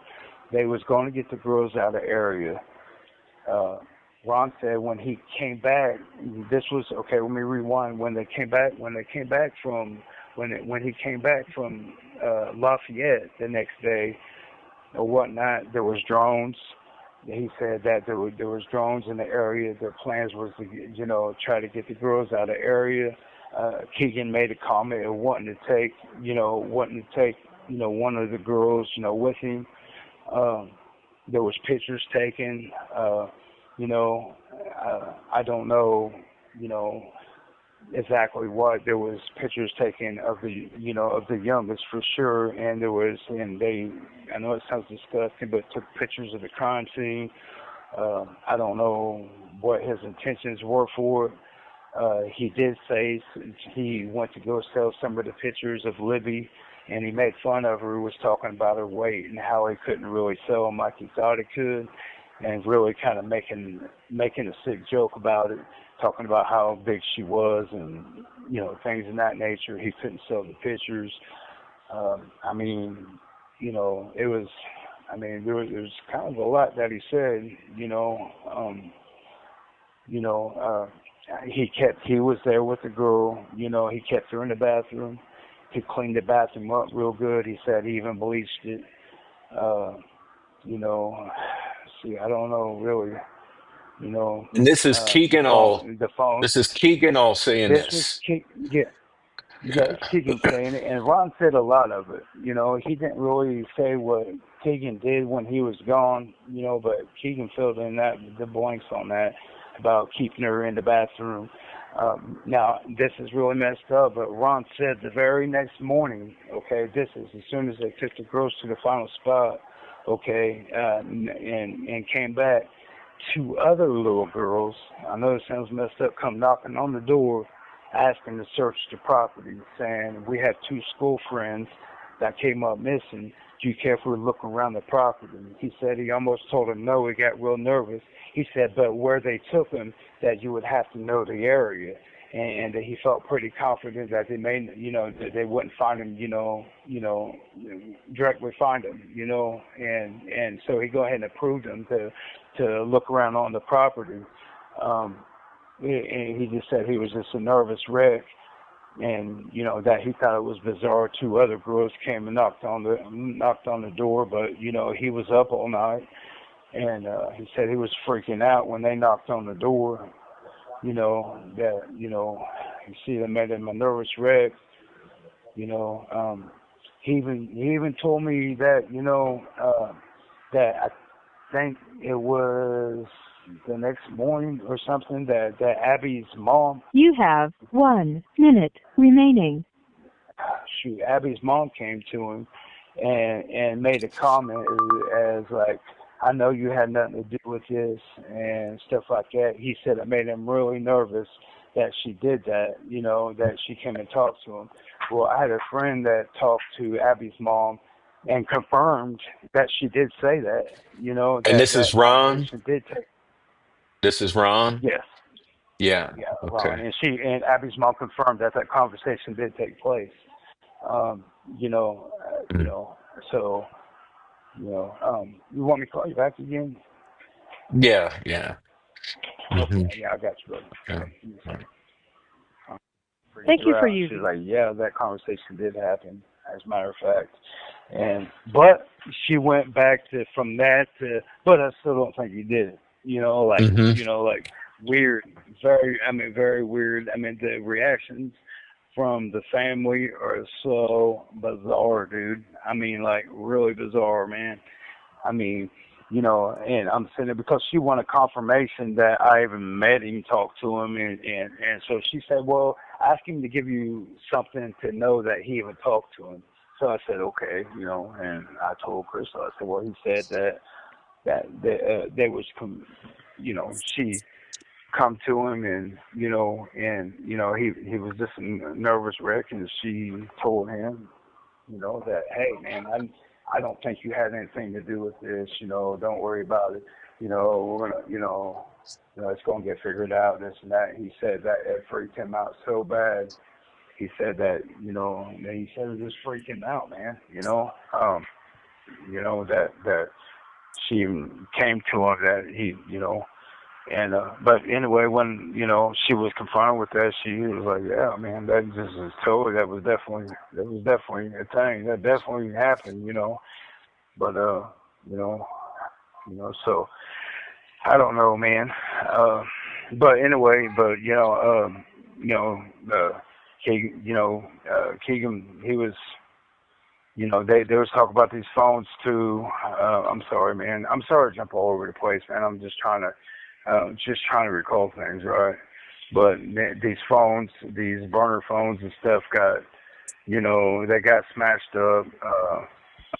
Some of them were taken to our town to another dump site that they had a friend at another dump site uh, that worked at another dump site or something, and took them there, and the other ones were taken to Battlefield, Indiana, smashed up over in I don't know what's it some white water.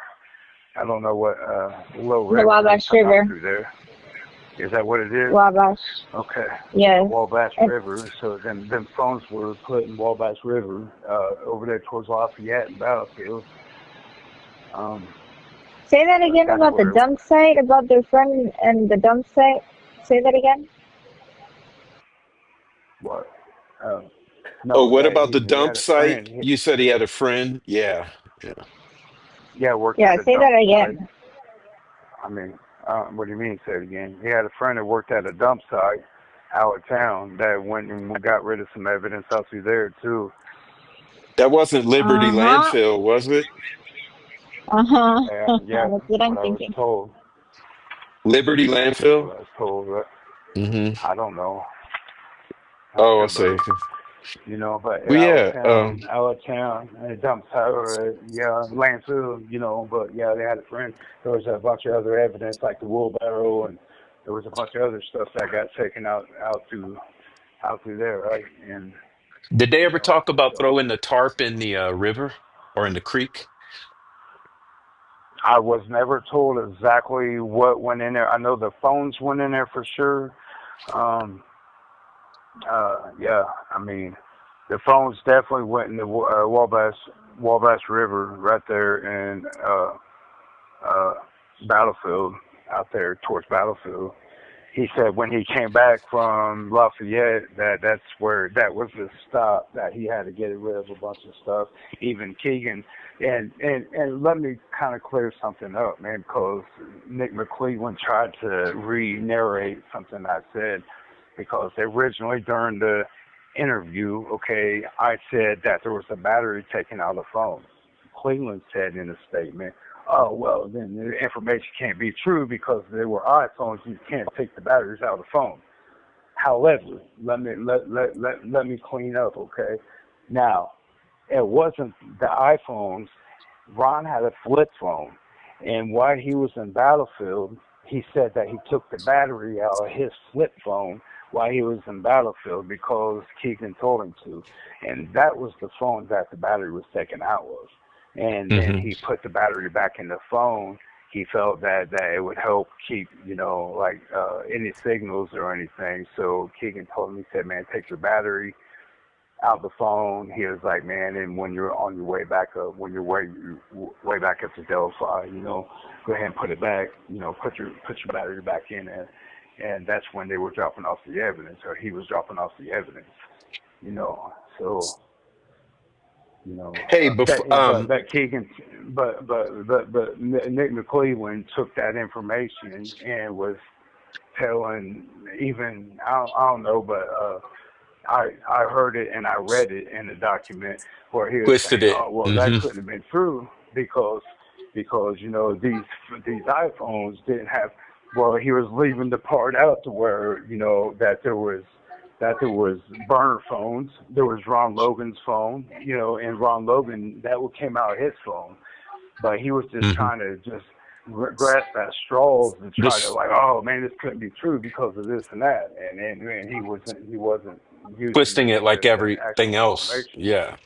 Hmm. Right. Oh yeah. I mean, so that was that. Hey, did either of them talk about moving the bodies multiple times or anything like that? Like, Their bodies were moved twice, and that's what I told them during the interview. The bodies, well, Libby's body was moved twice for sure, because uh, she was in the barn. Uh, they moved her somewhere else. When they noticed that there were search teams out there, that she was moved somewhere else, and then they moved her back to the barn again, and then and the next like before the sun came up, that they went to take her to her final rest, her final spot, and yeah, they were moved. I'm the one that told them that. That's where that information came from. That the bodies were which one moved, told you? Which and one that's told you that they moved her out of the they barn both and then back to the they barn? Oh, they both. they both they both told me that. Absolutely. I mean, like verbatim. And that's exactly how I knew that he was there. I knew for sure at that point, because that was something that was never, that was something, the only time that was ever said is when I said it during the interview. You know what I mean? So, I knew for sure that it just confirmed everything, and I just knew that. I mean, I knew that's kind of what triggered, of knowing that this dude wasn't full of shit whatsoever. I mean, that was accurate what was said by Ron, so I was like, man, this is some real shit going on, man, like, because there's no way that something like that, everything, it just, there were several things that just lined up, man, that was just like, it was just indisputable, it was, and like I said, he was, when he came there, and I mean, he brought his dad up several times, and he kept telling me, several times, okay? I mean, this was said several times. He said, man, the reason why his dad and him fell out was because that they felt like they were going to flip on each other. They were going to rule on each other. And he was like, I don't trust my dad. His dad don't trust him. They fell out. And, here's the thing, I mean, if they got a hold of his dad and put the pressure on him, which I don't think they want to do, and put the pressure on him, they're going to get the story, man, because they got to put the heat on one of these dudes, man, especially his dad. I mean, because even Keegan told me his dad's really weak, fragile-minded, and he's afraid that he's going to roll on him. Now, here's the thing. What is there to roll about if you're already charged with your little child shit? Excuse my language, man. If you're already charged, there's nothing you have to worry about but the next thing. There's, dude, your dad had to be some kind of complicit in this somehow, I mean, what's he going to roll about, and why is he afraid you're going to roll, unless simply he was there, Mm-hmm. and I mean, but he never said that, man, and, I'm not going to bullshit and say he ever said that. He never said that. He never said he was there, but everything was like, it was, inferences, man, everywhere, dude. I mean, he was like, like, my dad's going to roll on me, man. I know he is. It's going to be over with. And it went to, well, he feels I'm going to roll on him. And, so it's, I mean, but they was planning, they even said that they was planning to take even one of the girls with them, out of state. I mean, they were going to, that was a plan, It was a Mm-hmm. Mm-hmm. plan that obviously didn't happen, but that was, it scared him. Man, he said it scared him, man, that Libby just freaked all the way out screaming. He said that she started screaming so bad and that's when they decided to end it. And this was after the first time, after Ron gave it, cut her, and it was superficial, you know what I mean? He said that it was just enough to let Abby know, He said, but when she started screaming and freaking out, that there was only one way to shut her up. And I don't know where they were at what point, but she just freaked all the way out, and there was, she just wouldn't stop. and that's when they done that to her, man. And it said Abby was quiet and did exactly what they said, but just was terrified. You know what I mean? And then they took her. They took her. They took her overnight. She was alive. She was at Ron's house the whole time. Hmm. Ron even said that he even went on a search party to go pretend he's looking. Once he got back, left, Abby with Keegan and went on the search party to look at. He's out there looking for her too. Uh-huh. Because he Hmm. didn't want to look suspicious. He said that Keegan gave him the idea, man, go out there, make it look like, dude, you're lying because, dude, they're gonna because the girls were on the property. That wasn't ever the plan. The plan and with the drones, and he said that there was blocks that the police had like a couple roadblocks off, that there was search Hmm. parties out. They said there was absolutely no way to get the girls off the property. The best thing they knew what to do is get them furthest away from the house. You know what I mean? And that's when, Ron explained it as witchcraft shit. Okay, and Keegan explained it as that was as the ritual shit. And the reason why he explained that he did that exactly, did that the way that he did it is because he said that because he knew that the police later on would never believe an old man would do something like that. So they went all the way out of making it as ritual as that they could, because with them being on the property, they wanted to make it look like that. Absolutely, that would be nothing an old man would ever do. And that was the reason. That's And exactly did what they he both said. say that, or And just Keegan? Keegan said that. What did Ron say And about? What Ron did called Ron say about it. it? He said he explained it. He didn't even explain it as the ritual thing. He said, man, he was just kind of vague, like, man, it's kind of like witchcraft stuff. He's like, I don't know. He's like, I don't know. I don't know how to say it. And that's how he explained it. But when Keegan came along, he said, no, man.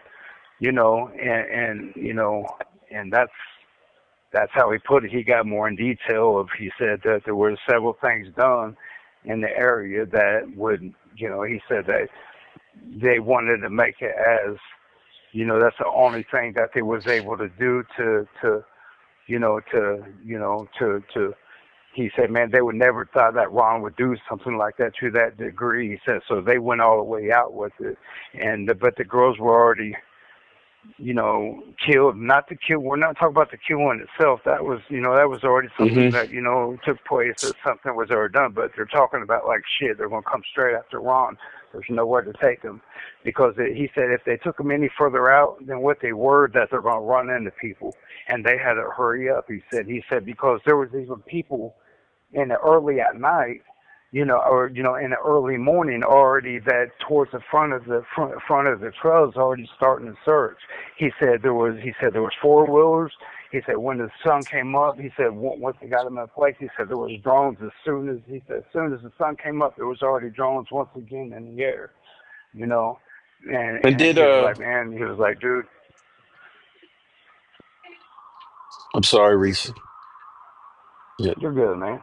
Did Keegan say he did all of that, or that it was more of them that did all of the staging and the putting of the sticks and, like you say, the ritual stuff? You Did either know, of them say who did it? there was a couple people that showed up, but I mean, I mean, listen, but I mean, he never would mention what anybody else did. He mentioned somebody showed up to get a phone, and why I don't know. And they were walking distance. That's for sure, because he said that they walked.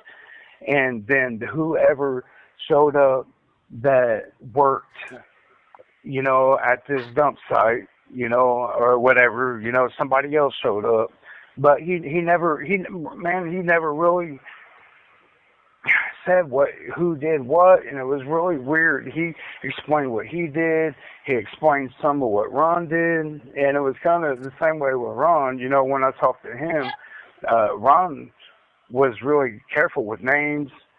You know, he was really careful. You know, it was really strange, man. You know, I mean, both of them, man, really, both of them were really like creepers, man. Hmm. And to be honest, Ron didn't seem like that. Even though that even though that he seemed really odd when he told the story, he didn't exactly seem like he wanted to do it in the first place. He kept saying, "Man, I was drunk, I was drinking, I was on probation, man." He said I was freaking out once shit got too far, man. He said, "Man, he lost his mind. He felt the pressure." He was like, "Man, that's where people, he didn't say extorted or blackmailed, but I mean, later on, that part got filled in by Keegan. He said, "Yeah, man, we told him that we was going to turn him in over these child things if he didn't follow along, because I mean they were needing his property to take the girls that they were needing the property. There was plenty to take both girls. I mean, I don't know if they, I don't know if they really tried to plan to even really kill him, dude." That was really never said, but I do know that they were. He said something wanting to take one of them out of state for sure. Did he ever That's say for sure, where, right? which state, or did he ever No, kind of say, or they were going no, to he didn't, sell him? buddy. All right. No, I mean he didn't, buddy. Mm. He didn't say. He said just take out of state. He said just shit just. He said shit just got impossible. He said once everything got to a certain point, they felt stuck at the house. He said there were so many cops, so many. Even when Ron even said the same thing. You have 1 minute remaining. He said when he came from Lafayette, he said, dude, he said he realized right then and there, man, that there was nowhere to go. And then they both kind of freaked. He said they even got into it. They got in a fight over it because really they had different ideas of what to do, right? Hmm. So, yeah, Well, let's yeah, end it here, but call me back and we'll sure. talk private. You know what I mean? I won't record the next